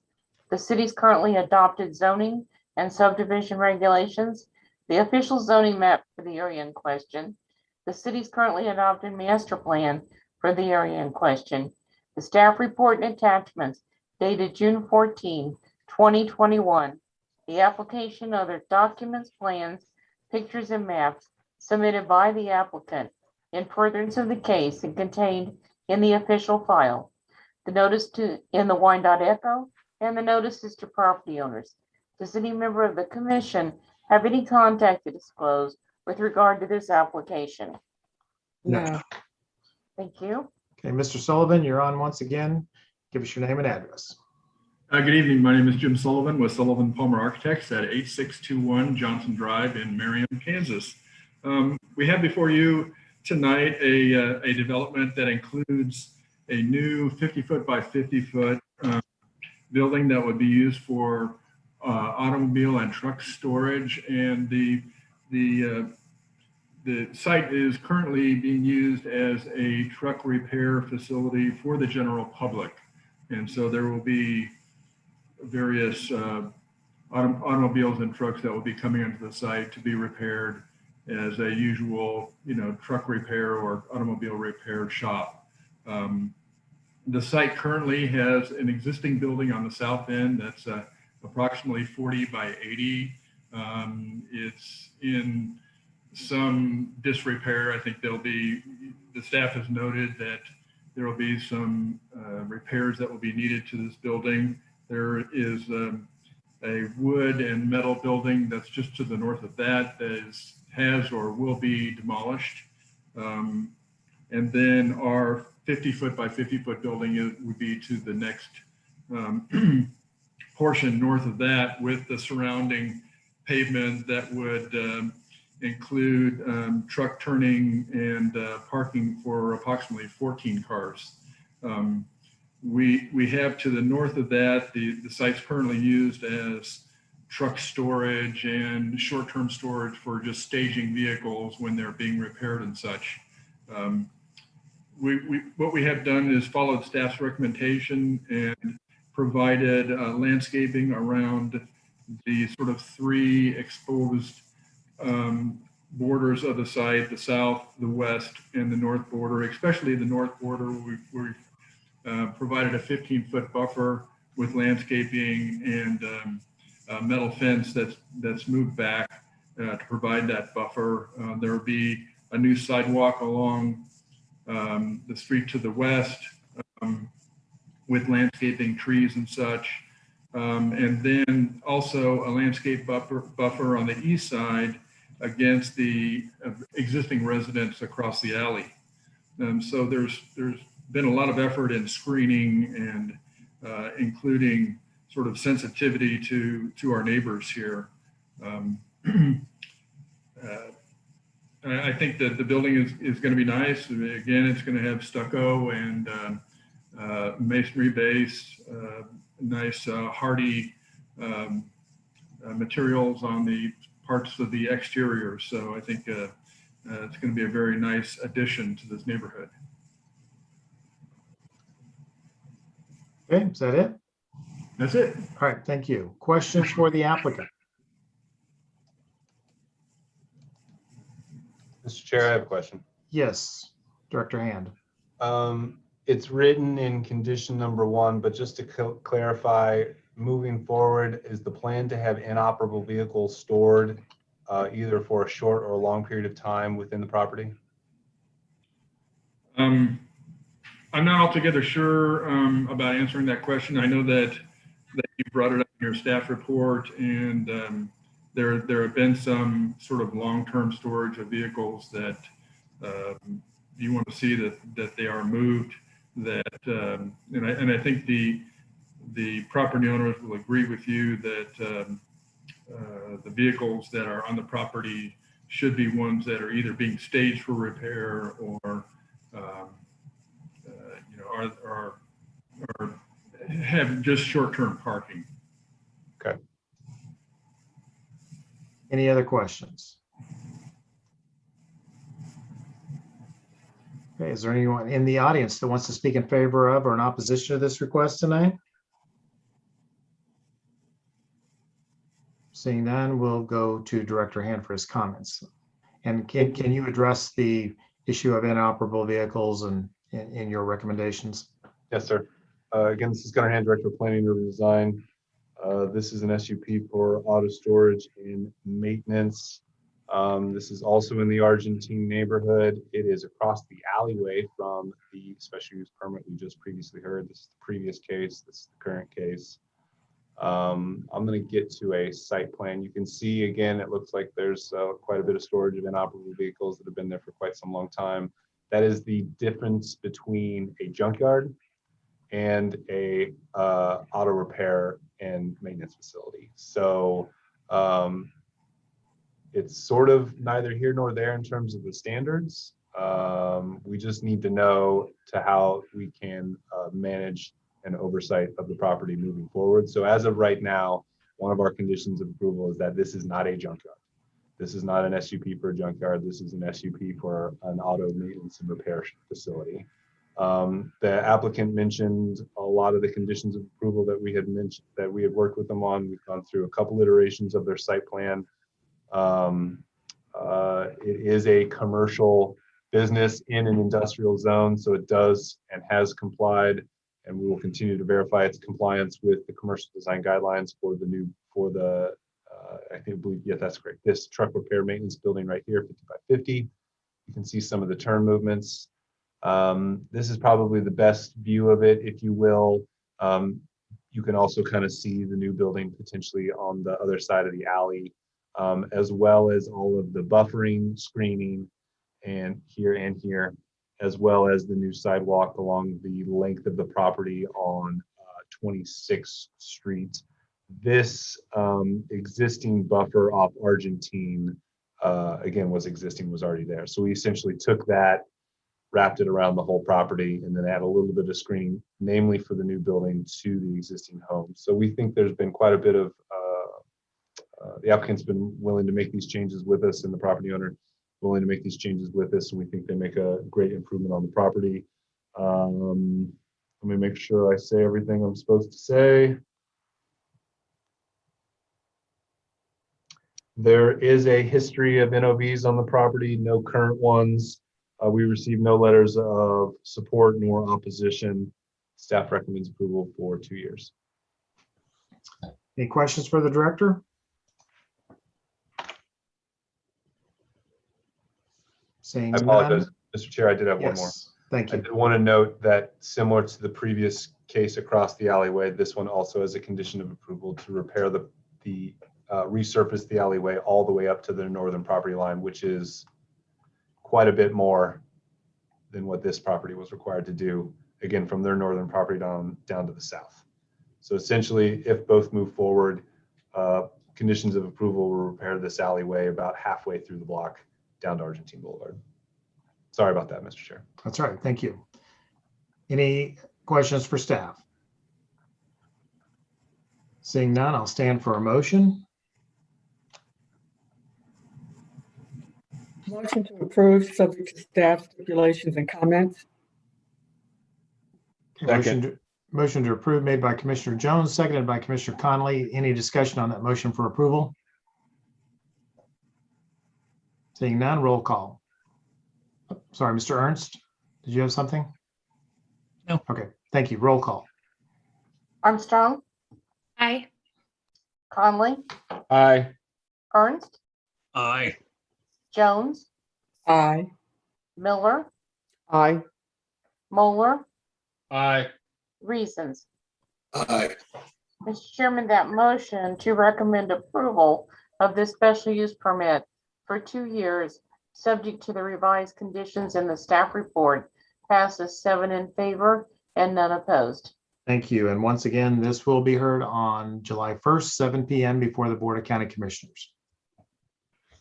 Our next special use permit is SP 2021-048.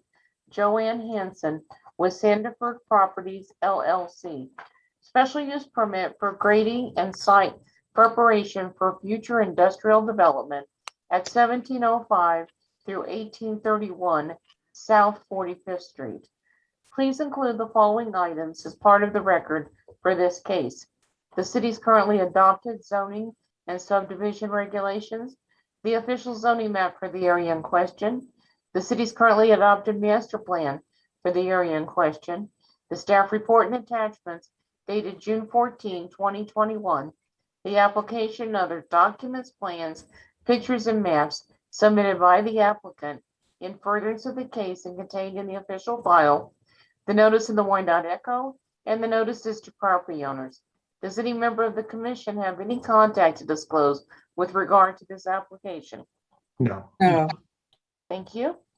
Thank you. Ms. Sandifer, I've got you, I'm sorry, Ms. Hanson, I've got you queued up to speak. I'm sorry, I've got a Mickey Sandifer and I've got a Joanne Hanson. Ms. There we Hanson? go. Can you hear me? Yes, I can. Okay. My brother is Mickey Sandifer. Okay. I'm Joanne Hanson. So what we're trying to do is our parents, my dad built this property back in the 1970s, and we built a couple of buildings on there, and then he sold some lots, but he's gotten sick over the years, and it's basically sat empty for all these years. And it's zoned M2 for light industrial, and it's very overgrown. And so what we are proposing is to move 42,000 cubic yards of dirt from the west side of the property across 45th Street to the east side of the property and get it prepped so that people know it's for sale, and then, put it up for sale. I have my real estate license. I'm with Copaken and Brooks as far as doing that. And, get this property developed, which the way it is right now, it's just sitting. We do have utilities already on site. The streets are already through. With the ICE building being built and the other new one right next to it, we just feel like it's the right time to get it sold and to generate some income for the city. So we're asking for a special use permit to do that. The Ricky Construction is who's planning on doing it. And he expects it, good weather and all, to take about 6 weeks to maybe 8 weeks to get it completely done and prepped and reseeded and beautiful. And, get it back to where it needs to be so that it can be sold. Okay, thank you. Any questions for the applicant? And Ms. Hanson, was your brother going to be speaking, Mr. Sandifer, at all? Yeah, he can. Mickey? Do you have something to add, sir? Can you hear me? Yes, I can. I concur with her completely. We've got to bring it up a few feet in order to comply with the city and get it, we've got to clean the vegetation off of it. We've got to make it marketable parcels. So it's definitely a good site right off of I-635 to help bring revenue in for the city. And the time is right. We need to move the property and plus we need to beautify the area to make it happen. Okay. So we would appreciate any help that you guys could give us. Okay, thank you. Thank you. Anyone else? Okay, I'm sorry, Commissioner Ernst. My understanding is none of the dirt will be leaving the site. It'll just be work on site. Correct. That's correct. Yes. Thank you. Additional questions? Seeing none, anyone in the audience want to speak in favor of or in opposition to the request? Hearing none, we'll go to Director Hand for his comment. Thank you, Mr. Chair. This is Gunnar Hand, Director of Planning and Urban Design. Again, this is an SUP for a grading permit on multiple properties, all adjacent, contiguous with one another. This is in the Argentine/Turner neighborhood, again, right off of 635. You can see it here on these four properties. Some pictures accordingly. There are a couple of conditions of approval staff has asked for, some standard ones. Although it is a balanced grading site, there is inevitably vehicles that go on and off the property. So wherever that access point onto the site is, staff has asked that some sort of mitigation measure like a rumble strip be implemented to prevent tracking of debris onto the public right-of-way. And I apologize, we meant to, but it didn't make it into the staff report, add another condition of approval that dust mitigation measures be implemented throughout the grading process. The applicant mentioned that it would be, at the end of the day, reseeded. That would be a dust mitigation measure in the long term, but wetting the property as you're grading it would be a dust mitigation measure in the short term. So where there are no NOVs on the property, we receive no letters of support nor opposition. Staff recommends approval for 2 years with that additional condition of approval. Okay, thank you. Any questions for the director? Seeing and hearing none, I'll stand for a motion. Motion to approve with staff stipulations. Motion to approve made by Commissioner Connolly. Is there a second? Second. Seconded by Commissioner Miller. Any discussion? Hearing none, roll call. Armstrong, Aye. Conley, Aye. Ernst, Aye. Jones, Aye. Miller, Aye. Moeller, Aye. Reasons. Aye. Mr. Chairman, that motion to recommend approval of this special use permit for 2 years, subject to the revised staff conditions, passes 7 in favor and none opposed. Thank you. This will be heard once again with the others on July 1st at 7 p.m. before the Board of County Commissioners. Thank you both. Our next application is special use permit SP 2021-050. Raymond Cush, special use permit for a parking lot. Previous special use permit SP-2018-89 expired November 29th, 2020 at 1327 Minnesota Avenue. Please include the following items as part of the record for this case. The city's currently adopted zoning and subdivision regulations, the official zoning map for the area in question, the city's currently adopted master plan for the area in question, the staff report and attachments dated June 14, 2021, the application, other documents, plans, pictures, and maps submitted by the applicant in furtherance of the case and contained in the official file, the notice in the Wyandotte Echo, and the notices to property owners.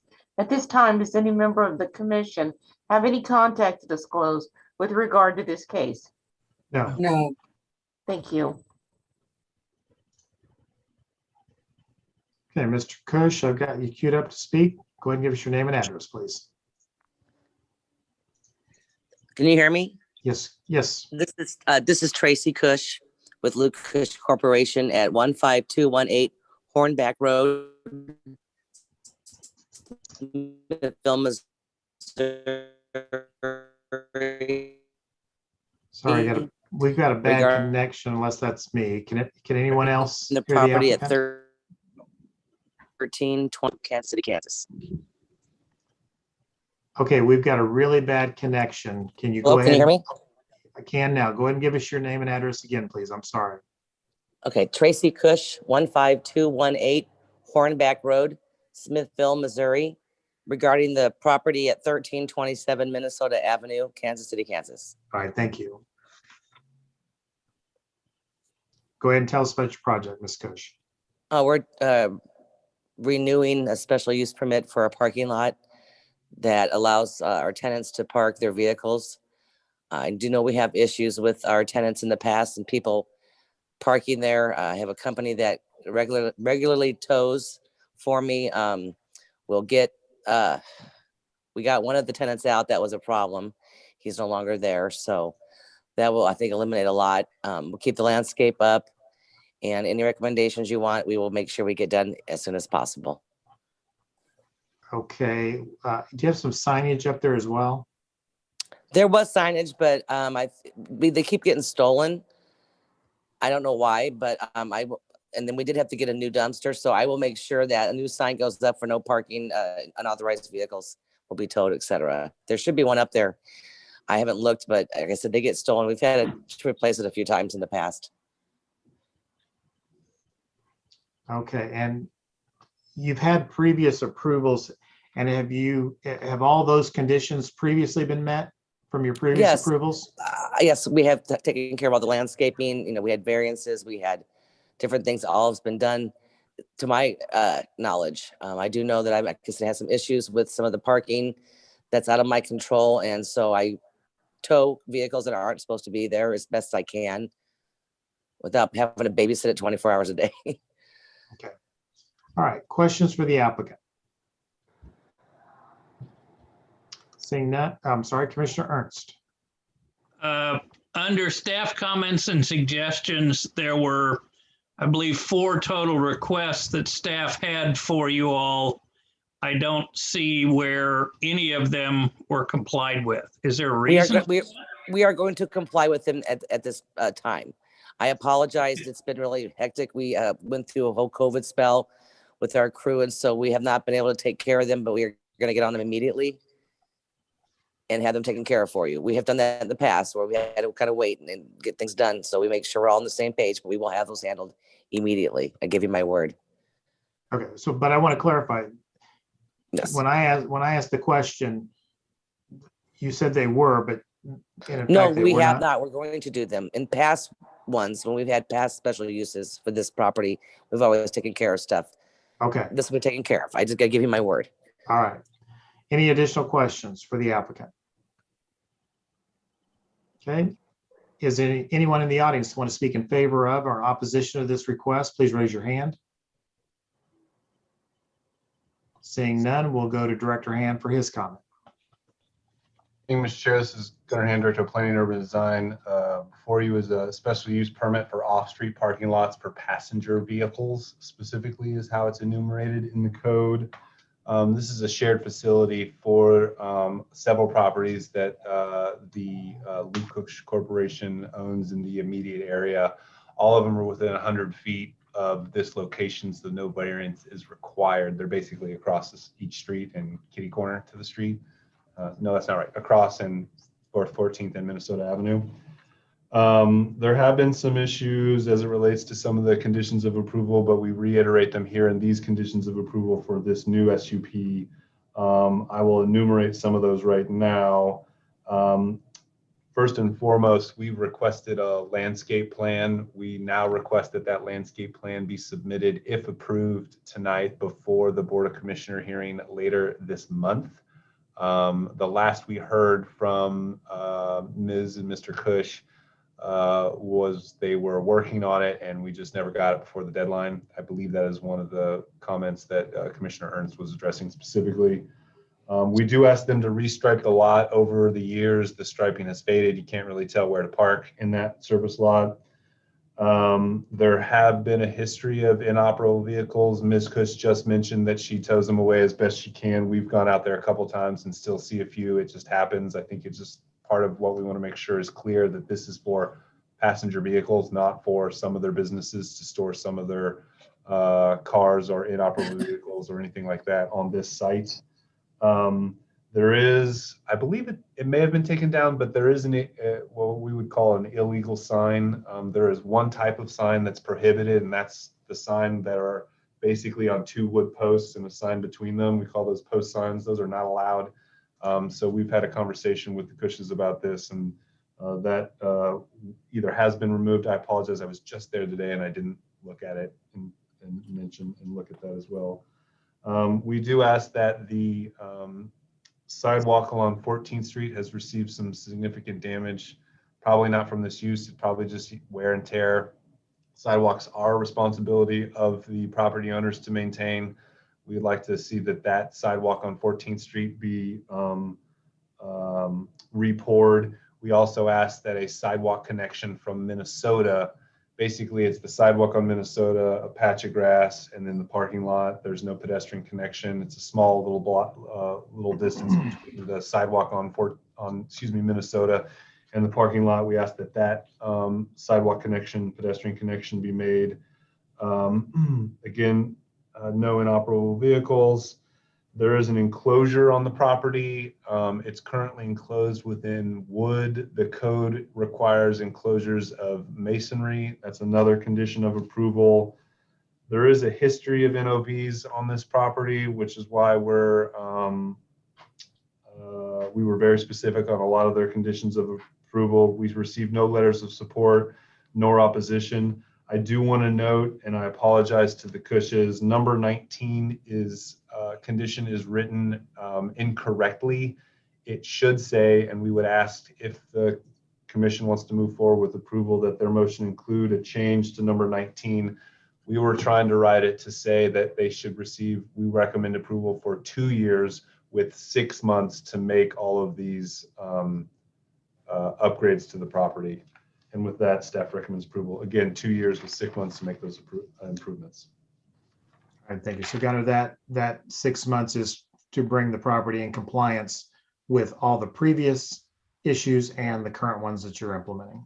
Absolutely. We carried over all the conditions of approval from previous cases, so all that needs to be met for this SUP. All right, thank you.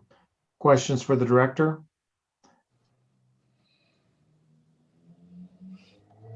Okay, I'm going to go ahead and call on Ms. Cush. Do you need a clarification on anything? Yes, I did have one question. On the site plan that you're asking for, we had previous, when we first started, the very first special use, had architectural plans that you have copies of that were approved, and that's the way it's landscaped and set up.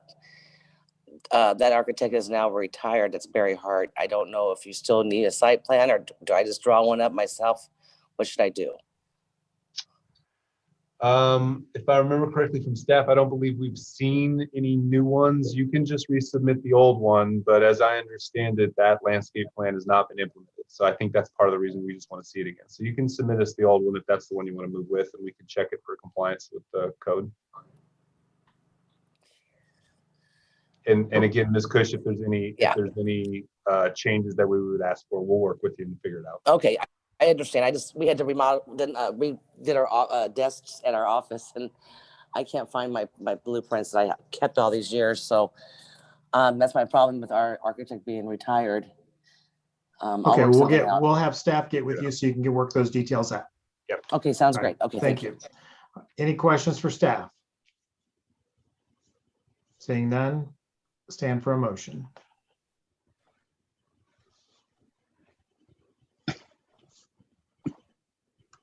Motion to Commissioner approve Ernst? with staff I'm sorry. stipulations. Motion to approve made by Commissioner Connolly. Commissioner Ernst, is that your second? Yes, indeed. All right, thank you. Motion for approval made by Connolly, seconded by Commissioner Ernst. Any discussion?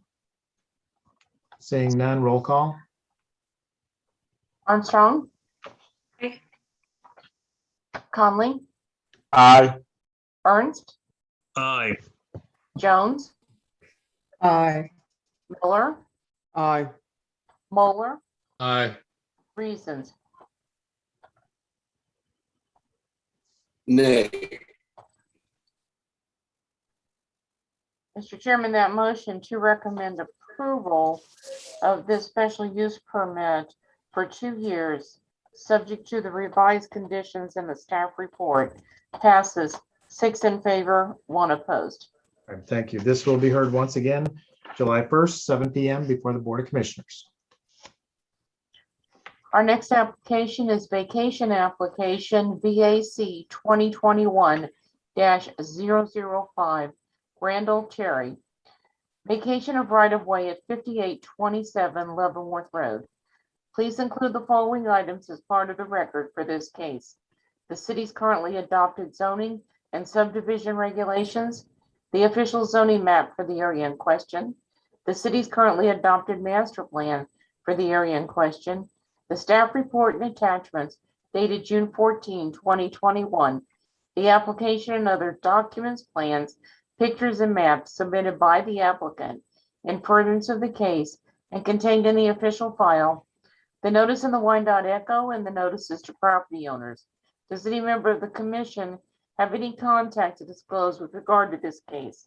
No. No. Thank you. Okay, Mr. Cherry, I've got you queued up, but I've also got a Matt Schlick queued up as well. So who's going to speak on behalf of this application tonight? I'll take care of it. This is Matt Slish with Engineering Solutions, Thank you.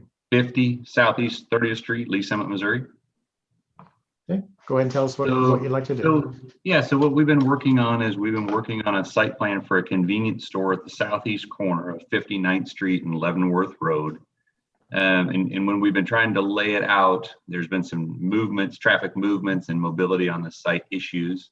And so what we approached staff and asked the question was, on the east side of 59th Street, it appears there's adequate room for the current and future improvements to 59th Street. So what we did is we worked with staff to request a vacation of a portion of that right of way to allow us to make our site work a little bit better, so that we can then submit that into staff to provide them a potential convenience store site at that corner.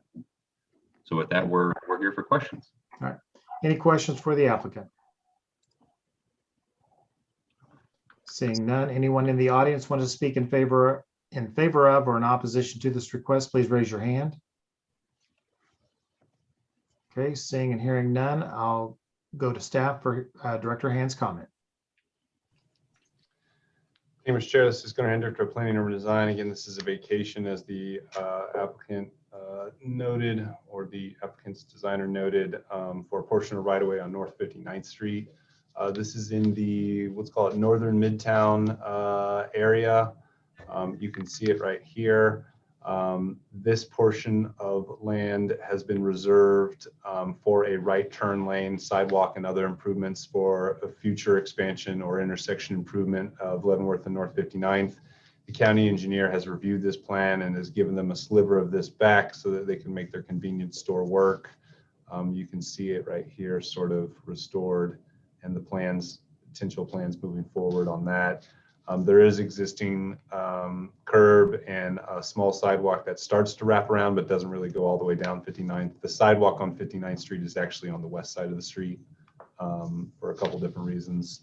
So there's a couple of pictures there. We received no letters of support or opposition. There was a recent NOV for weeds, but that's been rectified. Staff recommends approval. All right. Questions for Director Hand? Seeing none, I'll stand for a motion. Motion to approve, subject to staff stipulations and comments. Okay. Motion to approve by Commissioner Jones. Is there a second? Second. Seconded by Commissioner Miller. Any discussion on the motion for approval? Saying none, roll call, please. Armstrong, Aye. Conley, Aye. Ernst, Aye. Jones, Aye. Miller, Aye. Moeller, Aye. Reasons. Aye. Mr. Chairman, that motion to recommend approval of this vacation application, subject to the conditions in the staff report, passes 7 in favor, none opposed. All right, thank you, gentlemen. This will be heard once again, July 1st, 7 p.m. before the Board of Commissioners. And Janet, if I'm not mistaken, this does conclude our regular agenda, but I have 3 additional items. No, No? we Sorry. have one more application. Which one? Plat 2021-013. David Lotz with Continental Consulting Engineers. Preliminary plat for Wolcott Wastewater Treatment Plant Pump Station number 509 for excess flow holding tank at 10525 Donahue Road. Please include the following items as part of the record for this case.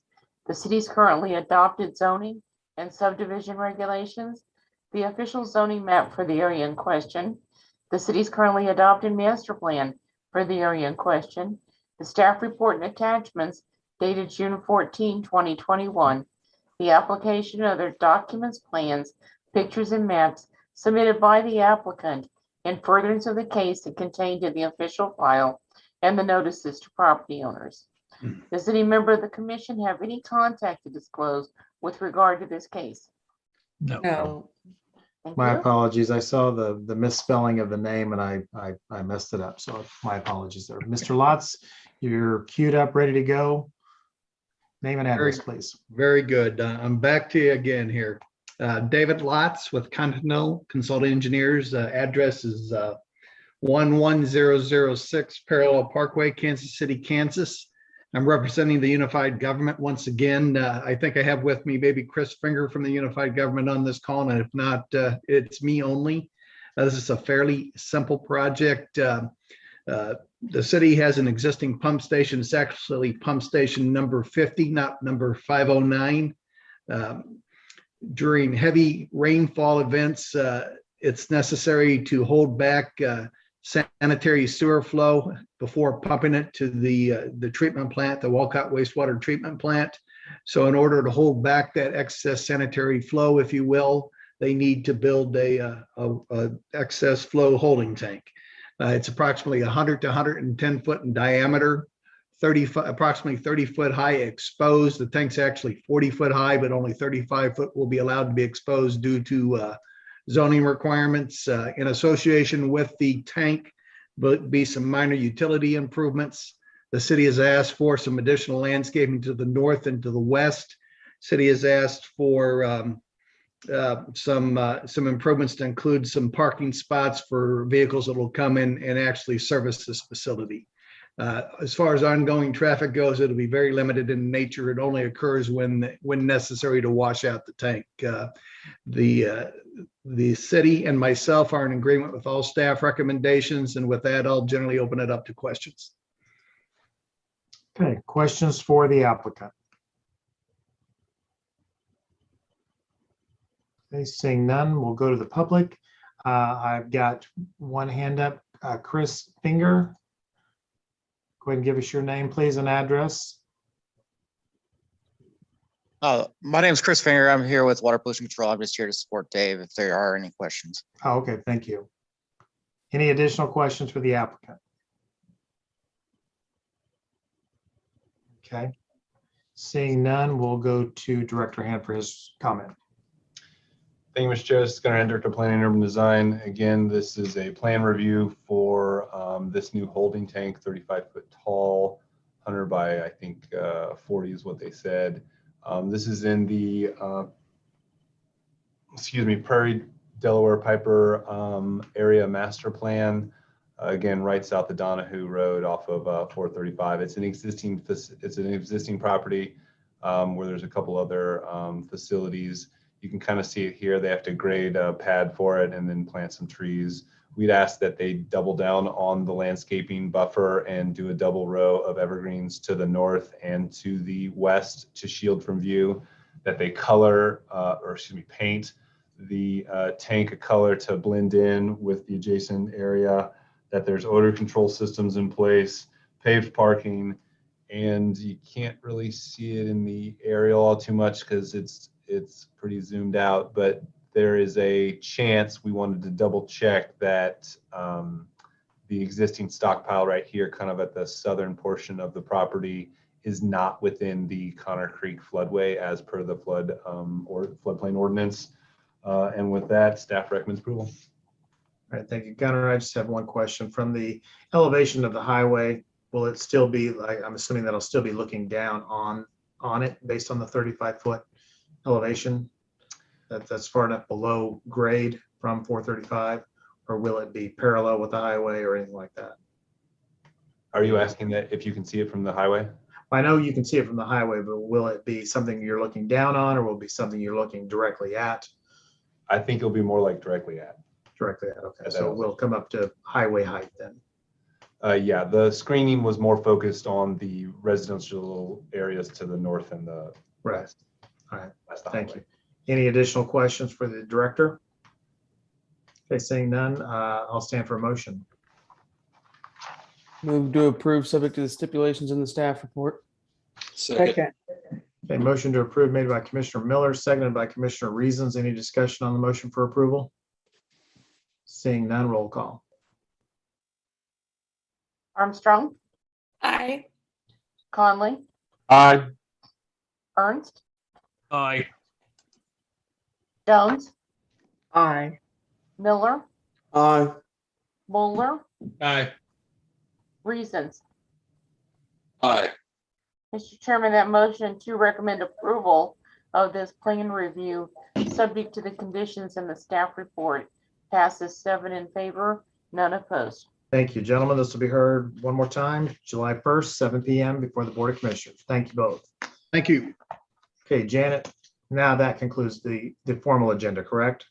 Correct. Okay, I've got 3 items that we need to add to the end. One is a discussion on signs with regard to murals, and I'm going to turn that over to Gunnar to introduce. Thank you. This is Gunnar Hand, Director of Planning and Urban Design. Again, or I apologize, I don't have a presentation or slides for this one, so you're just gonna have to bear with me. This is a resolution that we have put together as it relates to some zoning enforcement issues we've encountered regarding murals in residential zones, specifically single-family zones. So what you have in front of you under reports is a consideration of a moratorium on all mural projects or enforcement of murals in R1 zones until staff has time to review that specific section of the signed ordinance and provide any recommendations to this body for any changes. We were thinking about couching these potential changes into the zoning code update, but as it is of some urgency and there are a couple of signed permits and projects out there, we wanted to kind of wrap this up as fast as we could. We are, I don't know if we've had the chance to talk to you about some of the stuff going on inside the department. We are currently down a planner or two, if you will. Our last intern did a lot of staff reports for us as well. So we're effectively down 2 planners. This might take us a little longer than I had hoped. But the idea is by the end of the summer, we'll have come back with a recommendation. That recommendation could be nothing, or it could be a change to the sign code. Our thinking right now is that we will take this issue to the steering committee for the zoning code update, give them an update on where we are with the zoning code update, ask them specifically about this question, see if we can get any feedback, do our own research, look at other other codes in the region and other best practices and see what we come up with. So with that, we would ask that the Planning Commission approve the resolution for a moratorium. All right. Questions for Director Hand? Okay, seeing none, I'll entertain a motion based on the recommendation for a moratorium on, is it mural designs? Is that what, how do you want to word it? It's both new murals and the enforcement of existing murals in residential zones. All right. Is there a motion? Residential zones. Motion to approve the requested moratorium on both new murals and the enforcement of murals. Thank you. Second. Commissioner Jones, seconded by Commissioner Miller. Discussion on motion. Seeing none, roll call. Armstrong, Aye. Conley, Aye. Ernst, Aye. Jones, Aye. Miller, Aye. Moeller, Aye. Reasons. Aye. Mr. Chairman, that motion passes 7 in favor, none opposed. Thank you. Is this something that's going to be heard before the Board of Commissioners, Gunnar? I believe it's unanimous, so it'll be on consent, I believe, but yes, it will go to the Board of Commissioners. All right, thank you. The next thing I've got is we've had a request for several months now to change up the method of voting here at the Board of, on the Planning and Zoning Commission. And so beginning next month, we are going to do a little bit of a rotation where we're going to either start, I think the plan is that we're going to start from the bottom and work our way up. So kind of reverse the order a little bit and see how that goes. But anyway, I just wanted to bring that to your attention. So next month, if Janet calls you and it's not in the order that you're normally used to hearing your name. So Mr. Connolly or Commissioner Armstrong, you will now be last for a little while. So we'll see how that works out. So Commissioner Ernst, did you have a comment on that? I simply want to register, in my opinion, Robert's Rules of Order goes alphabetically. And if we are governed by Robert's Rules of Order, then we should go alphabetically. If we are not, I guess it's fair game. So just throwing my 2 cents out there, I'll expect to be wherever I fall in the mix next All month. right. Legal counsel. Is there an issue with this? I'll be honest, I don't know that Robert's Rules of Order are necessarily binding. That is something I'll have to check into to see if that dictates that you cannot change the order of voting. All right, so we'll get an official ruling on that before next month's meeting, right? Yes. Well, I guess I got something to say. I mean, I'm in agreement with Commissioner Ernst, and I don't know why we're changing it, but we've always did it that way. And I think when we was kind of talking about Robert's Rule of Order, we did decide that we was going to use a form of Robert's Rule of Order after a certain standard. So I agree that we should stay in alphabetical order. So I don't know. Okay. We will wait a ruling from an opinion from the legal counsel before we get to the next meeting. So we're going to vote on it, or are we waiting on a ruling?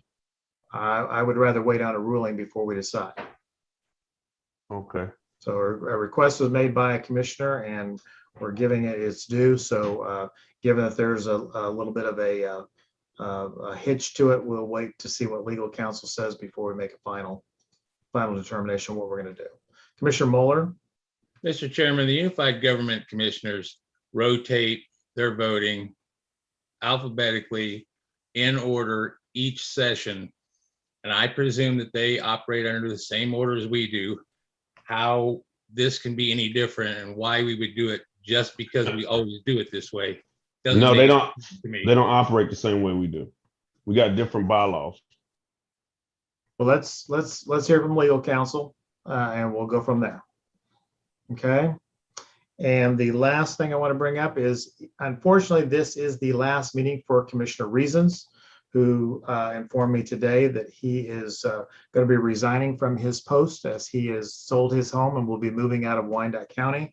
So I want to yield some time to Commissioner Reasons. Do you have anything you want to say to us, to give any parting wisdom or a funny anecdote, or just to say hasta la vista?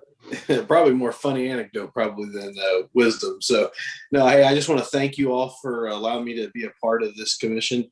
It's been a joy and a pleasure to be on this commission from the pure standpoint of knowing what's going on in our city and our community. And thank you for allowing me to have that voice.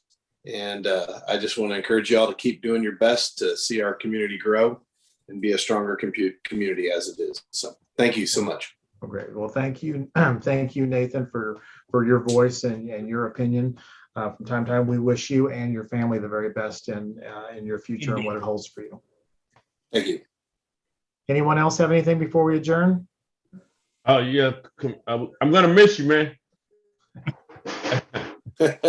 All right. Thank you, everybody. All right. All right, everyone. Thank you. Thank you for your time and attention tonight, and we'll see you next month. Good night. All right. Good night, everyone. Good night.